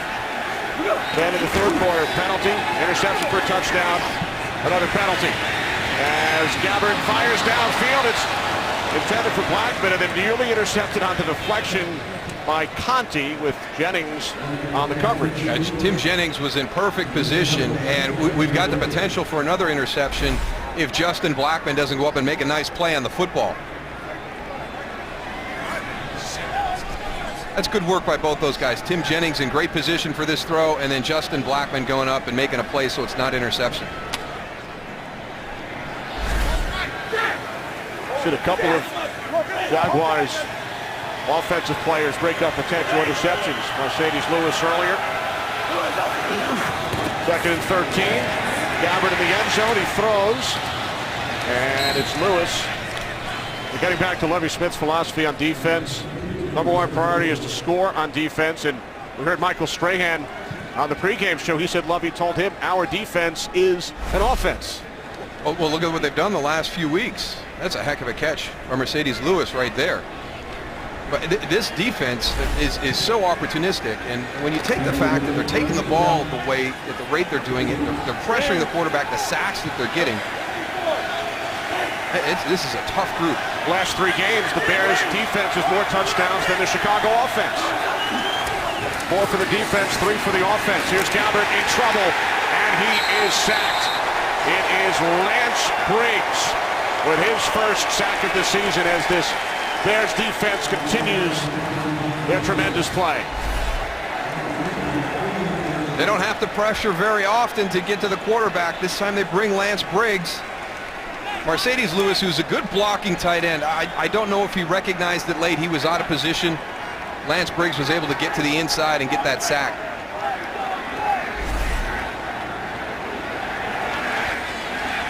Second Bears sack today. Brian Anger lined up deep in his end zone. The way this half is going, expect a big return from Devin Hester here. Hester waiting for it at the 43. There is a flag.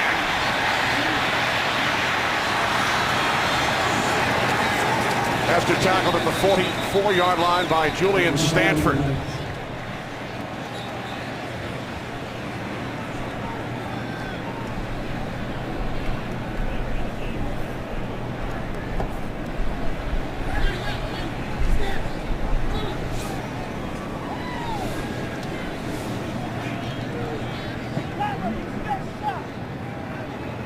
I don't think it's just the defense, Kenny, but I think when special teams goes out there, they're thinking about scoring as well. So Lovie Smith having the luxury of all 3 phases of his team with the ability to score points.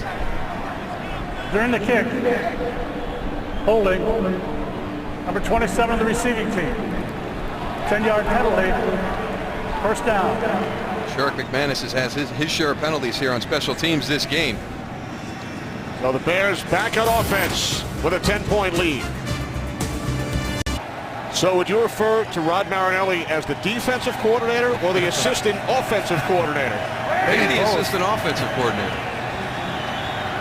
4 defensive touchdowns for the Bears the last 3 games. Now Cutler in the offense back to work. Here's Michael Bush. He spins away and then dives forward for a Chicago first down.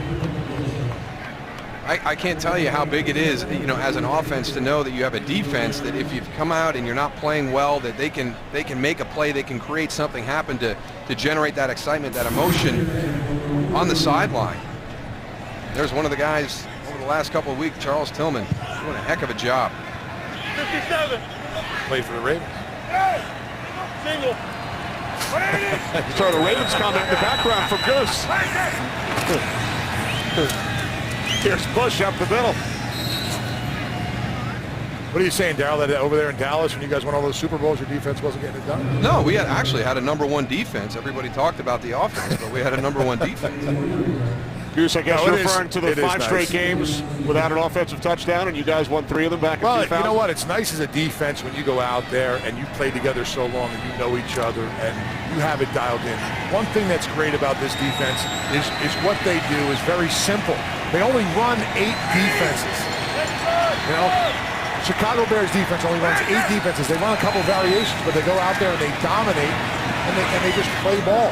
What would a normal number be? What would an average number be as far as how many different defenses an NFL team runs? It all depends on who your coordinator is. Like when I first got to Baltimore, I mean, Marvin Lewis, we've had in the upwards of 50 defenses. Wow. You know, with special team, with the short yardage, goal line in there, blitzes, dog, zone blitzes, nickel, dime, depending on who you have. But when you have a defense like the Bears have, I mean, they just go, they line up, you know what they're going to be in. They're either going to be in single high or they're going to be in 2 deep, and they're just going to say, okay, come on, beat us. And that's what good defenses do that have played together because they play off each other. 55 defense, that's a lot of studying for you and the guys.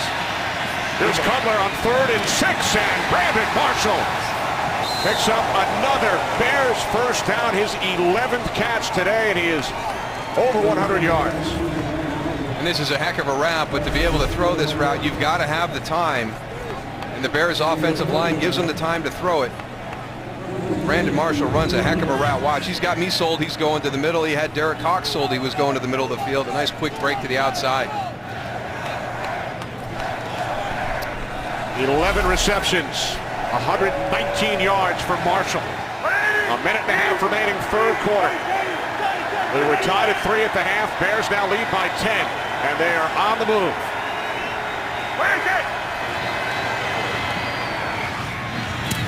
Cutler's pass this time is short, intended for the rookie Jeffrey.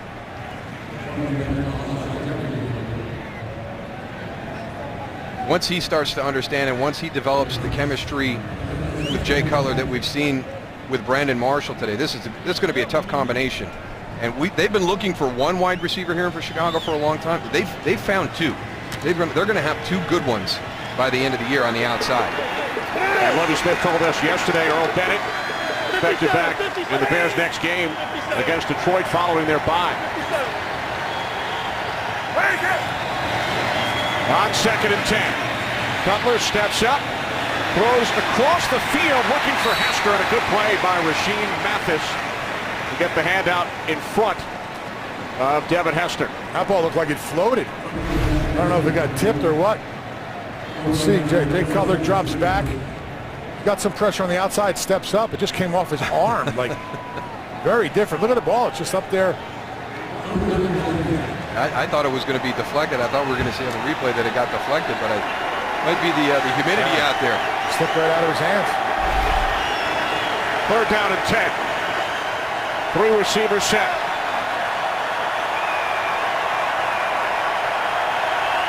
Play clock at 2. And a penalty marker. False start, Chicago. False start.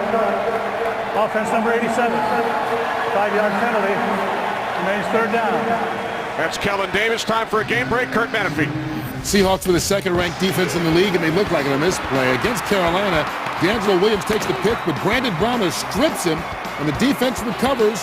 The offense makes it pay. Russell Wilson hooking up with Golden Tate, 13 yards on the score. Seahawks lead it at Carolina, 13-10 as they start the 4th quarter. Kenny Wilson goes.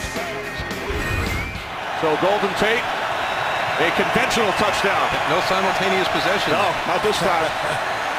3rd down and 15 as Cutler dumps it off to Bush.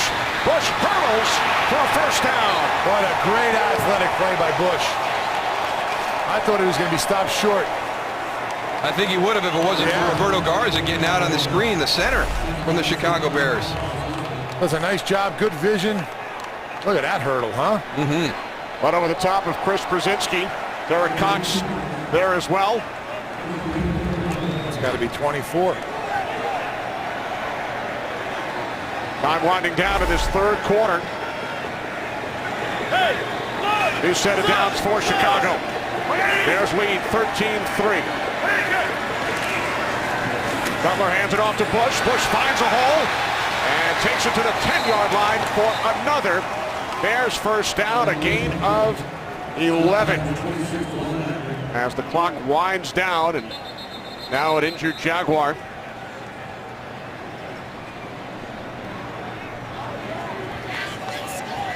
Juan Landry, the strong safety. There could be some cramping we've talked about in the heat and the humidity here today. It's cooled down a lot down here on the field, though. Once the shade and the sun gets hit behind the stadium, it probably drops 15, 20 degrees. What an impressive third quarter by the Chicago Bears as a team here. It's still showing 90. I don't know how, it's not with the wind chill. The wind chill is probably about 87.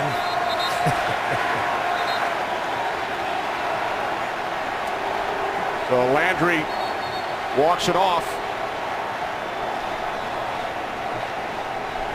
Bears with a field goal at the end of a 17-play drive, and then less than a minute later, the Bears defense does it again. Charles Tillman with the interception, took it all the way back. Third quarter comes to an end with the Bears leading the Jaguars 13-3. Fox NFL Sunday will continue after these messages and a word from your local station. Chicago Bears dominate the third quarter. Jaguars ran only 4 plays. So we begin the fourth. 13-3 Chicago. First and goal from the Jaguars 10. Cutler on first down to the end zone. Touchdown. Alshon Jeffrey with his second touchdown of the season. I tell you what, this shows you the potential with Alshon Jeffrey. This is really tight coverage, but watch as he gets his head around the reaction with his hands, getting him up to make this catch. And it's an awkward catch there. That's tight coverage, battling all the way into the end zone. You know, Darryl, you talked about opportunities for a lot of these other guys, Devin Hester, Alshon Jeffrey, with Brandon Marshall out there, and the way that, Jay Cutler's been going after him. Everyone's been paying attention to them. And, Ashlyn Martin, Alshon Jeffrey, is going to be getting some opportunities to capitalize just on that one. Second round pick out of South Carolina. Here's Gold adding the extra point. It is now 20-3 Chicago. Jeffrey into the end zone. Back in Jacksonville, Chicago Bears have taken over this game. Tied at 3 at the half. Bears drive 17 plays for a field goal. 9-minute, 18-second drive to start the third quarter. Then the defensive touchdown, followed by the Jeffrey score. Early fourth quarter here in Jacksonville. Jaguars 0-2 at home so far this season. They trail by 17. Well, Alshon Jeffrey left the field while we were in commercial. Let's see what happens here. They're looking at his right hand, and as you watch him battle the whole time, it kind of looks as though he's trying to get it out there like he'd heard it prior to the catch, but it's so hard to see. But he has jogged off the field and into the locker room. See, he's in pain with his face. Keep an eye on that for you. So now Gabbert and the Jaguars, who have run only 5 of the last 41 plays in this game. Gabbert looks to set up the screen. It's Lewis, and he loses a yard. Tackled at the 19. Time for another game break. Here's Kurt Menefee. Okay, how about Florida native Frank Gore doing it after all these years with San Francisco? 31 yards on the run here against Buffalo. 2 plays later, he makes sure he caps it off with a touchdown. 49ers in firm control of 24-3. That one in the third quarter. Getting loose and goose. Thanks, Kurt. We saw the 49ers the last 2 weeks, and Darryl, despite their loss to the Vikings on the road 2 weeks ago, you feel the 49ers, up until this point, best team in football. As Jones-Drew picks up a first down and more, and he is finally tackled by Chris Conte. Maurice Jones-Drew gains 27 yards. And that's what happens when you commit to the run. We talked in the first half, Kenny, where he had that one big 20-yard run, but other than that, not a lot of production, and you just stay with it, stay with it. They get the upfield penetration by Stephen Paya. They turn him outside. That means you're able to get the guard immediately up to the linebacker level, and then you hit it quick right behind everybody. Nice little short trap. From the 41, there's Gabbert over the top to Jones-Drew, but Nick Roach right there to wrap him up. Gain of just 2.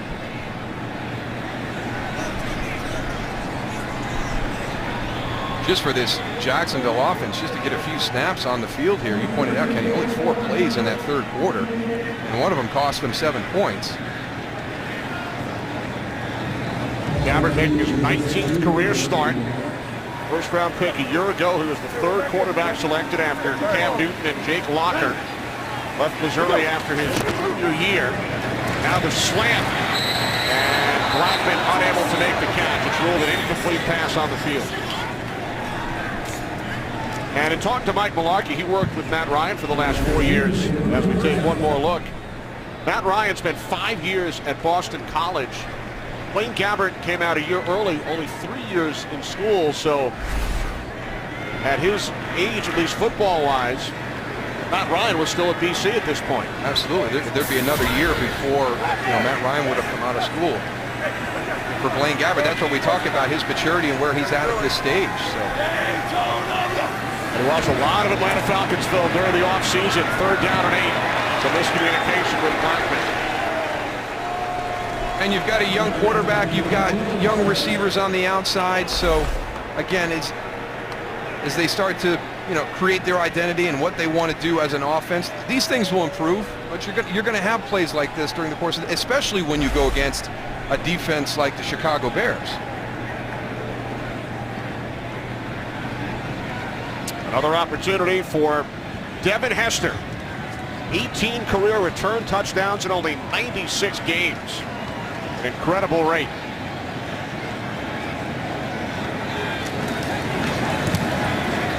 Badger punts from the 38. Taken out the 13 by Hester. Now comes to the outside, spins back the other way. And he's knocked out at the 11. There's a late flag. Again, a lot of east-west running. But Hester loses 2 yards, and it looks like the Bears will be penalized. Oh, they've done a nice job all afternoon long, the Bears punt coverage team.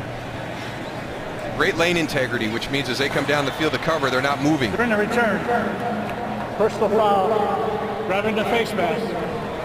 Number 23 on the return team. Half the distance to the goal. 1st down. Yeah, he is so elusive and so fast that if you get out of your lane, you give him a chance for a big touchdown. So just some more examples of great coverage by the Jaguars. Well, this is the role that Brian Urlacher says he's kind of fallen into right now. He's the high-five guy. All the other guys around him are making plays, and today he's got 2 tackles and 1 high-five. So and he's got to get that ratio fixed. He's going and giving high fives. Usually they're coming over to him to get him. So only 1 high five today? That's the only one we caught. There is Matt Forte up the middle to the 10-yard line for a gain of 4. It's the worst starting field position for the Bears. 12.5 remaining 4th quarter. Chicago with 17 second-half points. Now lead 20-3.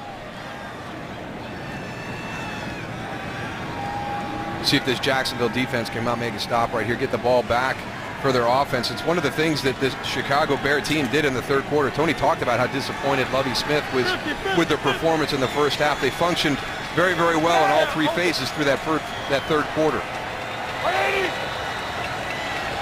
2nd down and 6. Cutler fires downfield for Hester. And Devin Hester makes a diving catch. And he's shaken up.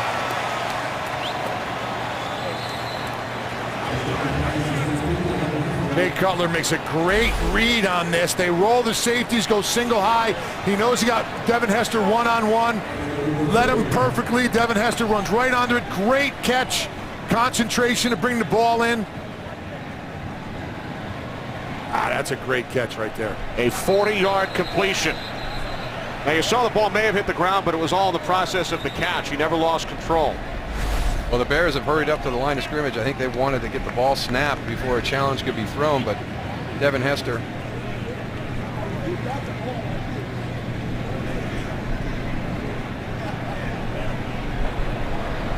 Jacksonville, the challenger ruling on the field for a completed pass. I don't think Malarkey's going to win this one. Well, it's very similar right now. With the angle we show you right there, it's what Mike Pereira said before. If we can't find that evidence to overturn it, it will stay the way it was called on the field. 40-yard reception by Devin Hester. Mike Malarkey has challenged, and if you're Malarkey, why not? May as well. The three of us think that it will not be overturned, that it is a catch by Hester, and we'll head to Los Angeles. Our rules analyst, Mike Pereira. Once again, Mike, what do you think? Well, I think it's a catch, too, because they ruled it a catch on the field. The question is here, does he get control with his right arm before the ball hits the ground, and then does he maintain it afterwards? And when he rolls over, there's nothing to me that really shows that he loses possession of it. So I don't know how they can change the ruling based on that information. I think that's the best angle right there, Mike, is just kind of that one gray area, and it kind of proves your point that he never seemed to have lost control through the process. And Ron Winter can piece all of the replays together. Here comes Ron. After review, the ruling on the field stands. First down. Well, that ruling, that announcement from Ron Winter will make Devin Hester feel better. Jacksonville is charged with a team timeout. That was one of the best catches I've seen this season so far. I mean, that is totally laid out. I mean, extended, grabbing it on the fingertips, pulling it back to the body, and maintaining possession through the process. Looked like the medical staff applied eye drops to Hester's left eye while we were away, as he came down hard on his face mask. First and 10 for the Bears. From their 49-yard line, this is Forte into Jaguars territory. And he's finally dragged down by Kyle Bosworth, Ryan's nephew, gain of 9. Well, Saturday, Aaron Andrews, Eddie George, and Joey Harrington getting you ready for kickoff with the Fox College Saturday pregame show, followed by exciting doubleheader action with 2 Pac-12 showdowns. Utah and UCLA, then USC and Washington. Coverage of Fox College football begins Saturday at 2:30 Eastern, 11:30 Pacific. Your alma maters went at it on Friday night, Syracuse and Pittsburgh.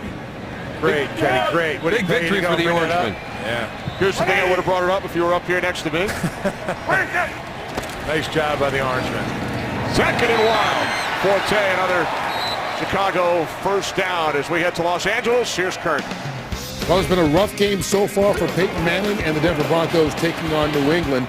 One of 2 sacks in this game that wasn't pretty for Manning. He gives up the ball, Vince Wilfork recovers, and a couple of plays later, Stephen Ridley takes it in from 8 yards out. He's over 100 yards rushing, and the Patriots with firm control up 31-7.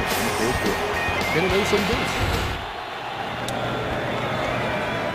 New England putting up a lot of points once again. That's a pretty good 2-2 team, the New England Patriots. On the 31, it's Forte. He's on his feet, and he's finally wrapped up and forced out by Bosworth as we hit 10 minutes remaining. Fourth quarter, we alluded to the San Francisco 49ers earlier, and you were telling us during the week you feel they are at the top of the power rankings despite their one loss. I do, and I know that Houston's undefeated right now, and the Atlanta Falcons are undefeated, and they're 2 very good teams, but I think when you look at San Francisco as a whole, and I think one of the areas that really kind of gives them the advantage, in my opinion, is special teams, with David Akers and Andy Lee out there controlling field position, field goals when they get into the scoring area. So You like the old school. Well, run the ball, play defense. Yeah, but I also like the fact that they admitted when they got beat by Minnesota, we didn't play well. What Chicago did here in the first half. Chicago came out and didn't play well in the first half, and Lovey challenged his team, and they've come out and they've had an outstanding second half here. Forte stops short. 49ers leading the Bills 31-3. Chicago with a win today would raise their record to 4-1. Minnesota shutting out Tennessee 22-0 at the end of the third quarter. So the surprising Vikings would remain tied atop the NFC North with the Bears at 4-1. Packers lost today for the third time this season. Green Bay just 2-3. Cutler on third down and 3, fires to the end zone, and the catch is made by Marshall for a Chicago Bears touchdown.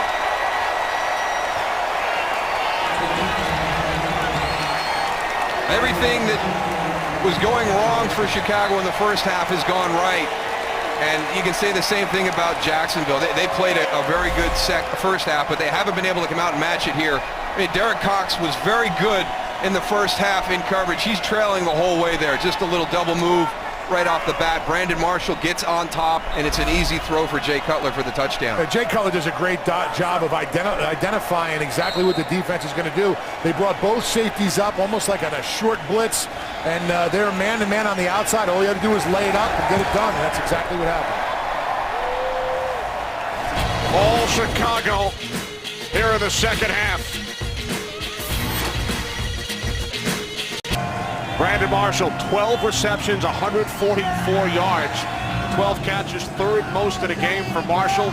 NFL record 21 back in 2009 with Kyle Orton. Also caught 18 from Cutler in a game back in 2008. Those are big days. He's really, really going to be a matchup issue for the Chicago Bears offense moving forward. Jaguars will start from their own 20-yard line, trailing 27-3. Join the NFL and the American Cancer Society in the fight against breast cancer by supporting the Crucial Catch campaign. Visit NFL.com/auction to bid now on authentic NFL pink gear worn by players and coaches.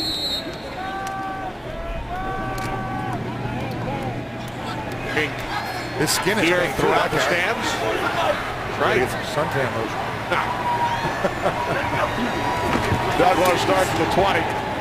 Gabbert's pass is caught by Elliott. A gain of 4. Bears with 24 points, Darryl, in a span of 12 minutes, 5 seconds. And just dominating in every phase of the game. Well, the offense has finally caught up to the defense as far as the touchdowns are concerned over the last 3 games. 5 for the offense and 4 for the defense. Kurt Menefee. Well, Carolina down 6 inside the 1-yard line. 4th and goal, Cam Newton. With time to the end zone, and that was just not a pretty pass, not a good pass, not effective, not good for Carolina. 16-10 inside 3 minutes. Seattle will now try to run out the clock. Kenny Moose and Goose. How about that NFC West? I tell you what, they've been struggling for the last couple of seasons, but that's a pretty tough group out there this year. Rams with a win on Thursday over their division rivals. Penalty marker is thrown. Pass is incomplete. Intended for Zach Potter. Offside. Defense number 71 in the neutral zone to snap. 5-yard penalty that results in a first down. Israel Adonijay. So if the Seahawks hang on, you would have all 4 teams in the NFC West with at least 3 wins. 16-10 Seattle over Carolina. Arizona 4-1. San Francisco with a 31-3 lead, so they will make it 4-1. St. Louis 3-2. And Seattle moments away from their 3rd win. Pass deflected and picked off by Briggs. Lance Briggs with a touchdown on Monday night. And on Sunday afternoon, he takes it in for yet another Bears defensive score. Well, so much for the offense catching up to the defense. Yeah, they heard you, Kenny. What a competition. 2 defensive touchdowns back-to-back weeks. This group, and it's a culture. It's something you talk about all the time. We're going to take the ball away. When we do, we're trying to score. Look at him all the way up here. Walked into the line of scrimmage like he's blitzing. Pursuit to the ball, Tony. I mean, when everybody's running, so if the ball's on the ground or the ball's tipped in the air, most likely a Bear is going to come down with it.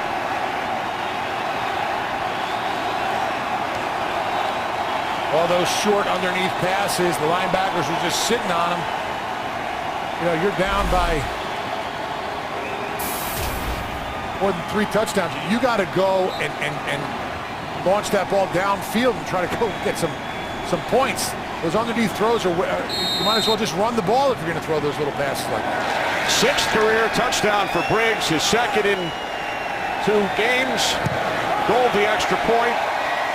So the last 3 games, the Bears offense has scored 5 touchdowns, and the Bears defense have scored 5 touchdowns. Another high five. Lance Briggs with his 2nd touchdown the last 2 games. Bears with their 5th defensive touchdown the last 3 weeks. It's unbelievable. And you talk about a group that the first thing that the coaches want them to do is score. And, you know, sometimes those are just words and you're trying to take advantages of opportunities. But that's not the case for the Chicago Bears. Back-to-back weeks, it's Tillman Briggs. 2 touchdowns for the Chicago Bears defense.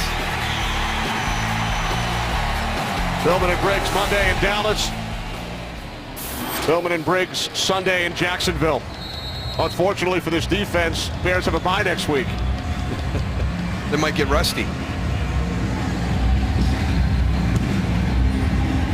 In case you joined us late, the score was tied at 3 at halftime. Bears with 31 second-half points in the span of 12 minutes, 48 seconds.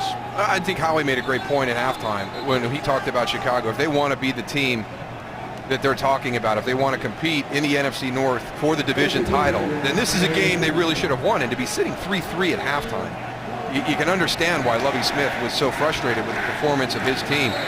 And again, whatever he said at halftime, put it in a bottle, break it out pregame next time they're on the field.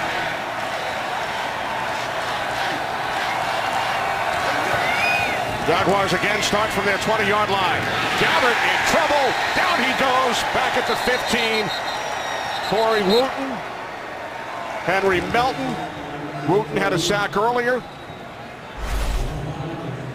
3rd sack for the Bears. Again, they're doing this with just 4 rushers. You know, you've got everybody walked up there showing the blitz look, but it's just 4 guys, and you've got 2 of them to the quarterback. And this is a completely different defensive line than we saw, like you pointed out, Darryl, in the first half. They weren't getting the pressure. They weren't moving. They weren't having fun. They were tight. Now, obviously, they got to go up through the air, and they know they're going to rush the passer every down, but this is how they have to play when they come out. And this is what makes it hard, Tony. When you're getting consistent pressure to the quarterback with just your 4 defensive linemen, that means you've got 7 guys back in coverage. And that's where these big plays keep happening, and that's why Lovie Smith has got a smile on his face right now. That's why Chicago's so good. You know, there's 7 in the box. They have 1 hole that's not covered, and they stop the run. And tribute to their linebackers and defensive line working together. 3rd down and 12. Lewis got initially by Jennings, and then shoved by Geno Hayes. Mercedes Lewis gains 4, but not enough. Jaguars will punt it away once again. So the Bears defense dejected. They did not score on this Jacksonville possession. Only kidding. They probably are. Devin Hester's probably all upset. He wants another one.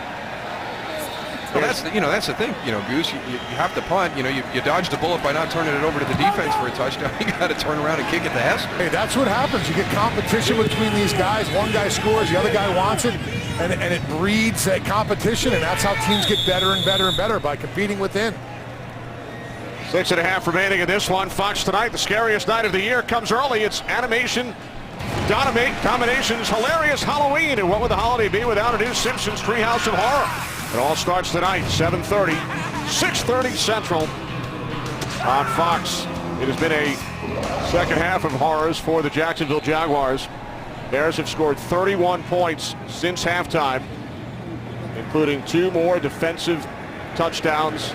In a replay of Monday night, Lance Briggs and Charles Tillman reached the end zone for Chicago. And the Jacksonville Jaguars, for the first time in franchise history, will lose their first 3 home games in a season. Forte out to the 30, gain of 3. I think they're heading in the right direction, though, the Jacksonville Jaguars. And you could see it in the first half. They did not play well against the Cincinnati Bengals last week. And, you know, through the first half of the game, I thought Blaine Gabbert played really, really well. I thought his poise in the pocket was much improved from last week. He had confidence in his offensive line. His offensive line played well in the first half. Now, this game has gotten away from him here, and Chicago has shown that they are a good team. But Mike Mularkey's got his group heading in the right direction here in his first year. And he understands there's a lot of transition. There's going to be a lot of challenges, but... Second down and 6. Forte, who is approaching the 100-yard mark. And he's got it with that carry. 5 defensive touchdowns the last 3 games for Chicago. Marshall with 12 receptions, 144 yards. Bears have outscored the Jaguars here in the second half, 31-0. And look at that third quarter where everything started. 133 yards to -1. Only 4 plays run by the Jaguars in the third quarter. And one of them was a Chicago touchdown by the defense.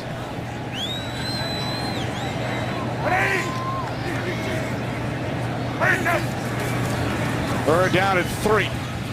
Forte picks up a first down out to the 42 with under 5 minutes remaining. Bears with a 100-yard receiver in Marshall and a 100-yard rusher in Matt Forte. First time since Thomas Jones and Hussein Muhammad did it back in November of 06. Looks like Jay Cutler's going to come out of the game, guys.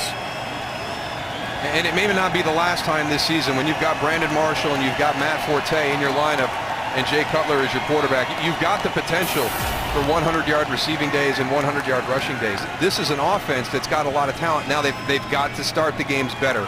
You know, it's 10-7 at halftime against Dallas until the defense ignites them right at the end of the first half there. It's 3-3 at halftime here. So Jason Campbell in for Cutler. Bears keep the clock moving. Campbell, 70 career starts with the Redskins and the Raiders in his 8th season out of Auburn. This is first action as a member of the Chicago Bears. Suffered a broken collarbone last year, started 6 games. He was knocked out with the injury, and then the Raiders traded for Carson Palmer. But I think that was a great acquisition by the Chicago Bears. We know what happened to their season last year. They sat at 7-3 until Jay Cutler broke his thumb, and their season just spiraled out of control. They've got a very good, capable backup quarterback this year.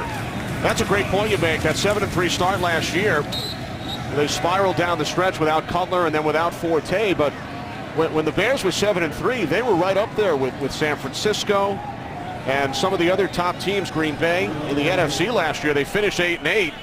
They went just 1-5 without Cutler. So I think coming into this season, they were under a lot of people's radars. Absolutely, and all they did in the offseason was get Jason Campbell to solidify the backup quarterback, bring in Brandon Marshall, and then mash him with Alshon Jeffrey to create 2 matchup issues on the outside, bring in Michael Bush to take some snaps away from Matt Forte to make sure he's healthy down the stretch. They have really done a nice job with the roster, and their defense is just playing lights out right now. This is Armando Allen, his first carry today. Second year back out of Notre Dame. And we also talked about the fact that the Bears played on the road Monday night, traveled home, got home in the wee hours Tuesday morning, back on the road yesterday for the trip to Jacksonville. Since 1970, it's only the 7th time the Bears have played a road game Monday night, then a road game the following Sunday. Last time they won the Sunday game, 1991. It's a challenge. They responded in the second half. You know, maybe it was a little bit of a problem there early, Darryl, but you know, the second half, they looked fresher than they ever did. Yeah, that was not a good sign right there. Alshon Jeffrey with a pretty good sized wrap on that hand. So see if we can get you an update before we go off the air and find out what happened to his hand. Fortunately for Jeffrey, Bears will not play again for 15 days. They'll host the Lions on a Monday night. What a second half for Chicago. There's Lance Briggs, who has one of the 2 touchdowns scored by the Chicago defense here in the second half. Bears with 5 defensive touchdowns the last 3 games. Jay Cutler, 2 touchdown passes. Now in second place on the Bears all-time list, trailing only Sid Luckman. Cutler with 70 touchdown throws. He had been tied for second with Billy Wade, and Armando Allen breaks free. Allen takes it all the way for another Bears touchdown.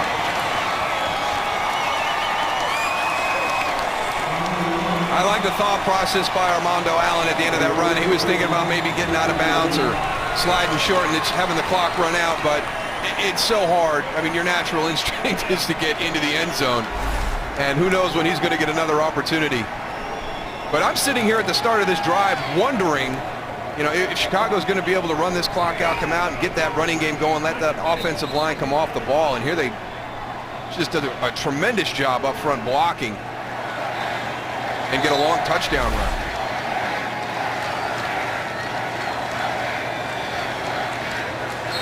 First NFL score for Armando Allen.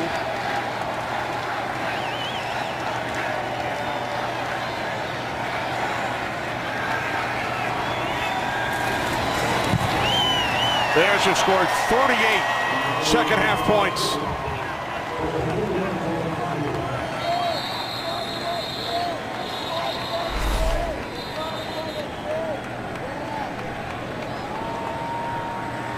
What a difference a few days makes. A big scuttle about Monday night when Jay Cutler walked away from Mike Tice as offensive coordinator.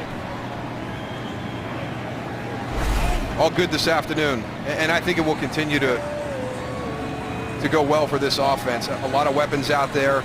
Got a lot of competitive guys on that team too, man. Everyone wants the best out of everybody, and I think that it shows sometimes. People might get the wrong read from it, but they're competitive. You got to love it. Bears with 38 points here in the second half. Most points Chicago has scored in the second half of the game since 1941. They scored 49 points in the second half of the game in Philadelphia.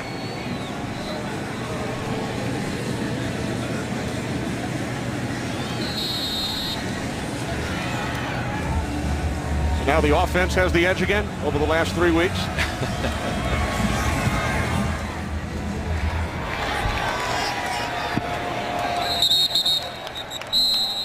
41-3 Bears, under 2 minutes remaining as we get ready, and hope you are too, for the biggest month of the year. Foxtoberfest continues Saturday. Fox College Football, Utah, UCLA, and USC takes on Washington, followed by a Fox NFL Sunday doubleheader 1 week from today.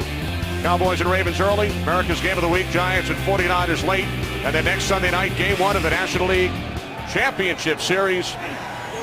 It is all here on Fox. Penalty markers on first down.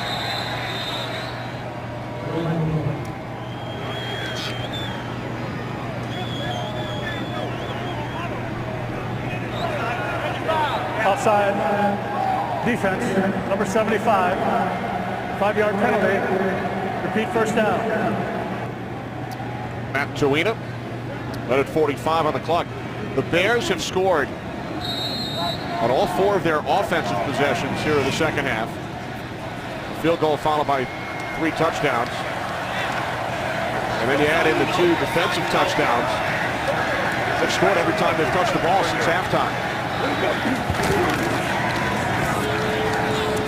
So the Bears will go to 4-1. Minnesota leading Tennessee 30-7. In the fourth quarter, so it will be Chicago and Minnesota tied atop the NFC North. They will not play each other until November 25th. Bears with a bye and then a Monday night game at home against Detroit, while the Jaguars will drop to 1-4. Jacksonville with a bye as well, and then they must head out on the road for their next 2 games at Oakland and at Green Bay. The ball is deflected, and Anthony Walters, number 37, thought he had a shot at it. 1:08 to go. Geno Hayes almost had their 3rd defensive touchdown, and he does everything right there except make the catch, breaks on the ball, puts himself in the position.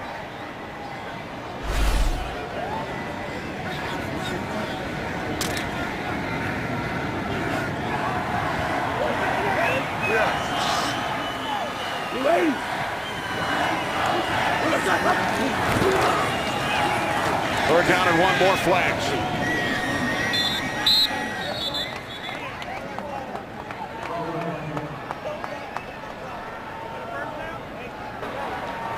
Offside. Defense number 98. 5-yard penalty results in a first down. That's on Corey Wooten, who has 2 sacks today. You know, he had a big play in the first half. Jacksonville had put together a nice drive, was coming down the field, and he had the sack fumble once they got into scoring position. So when the game was still in the balance there in the first half, Corey Wooten had one of the bigger plays defensively for Chicago. Bears with 38 second half points. John Jennings. So with under a minute remaining, we think back to halftime when this game was tied at 3. Bears come out, hold on to the ball for over 9 minutes, start the third quarter. Can't reach the end zone. Gold kicks a 31-yard field goal, but then on the next Jacksonville possession, Charles Tillman with the interception return for a touchdown, and then the floodgates open as Gabbert is chased and then throws it away as he was under pressure from J.T. Thomas. There's Tillman, Briggs with a touchdown as well. Bears offense with 3 touchdowns in the fourth quarter.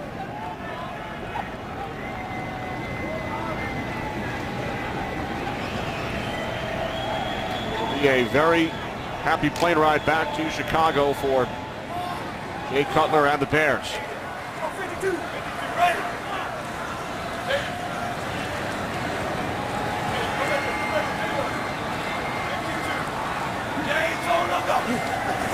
Gabbert on 3rd down and 7.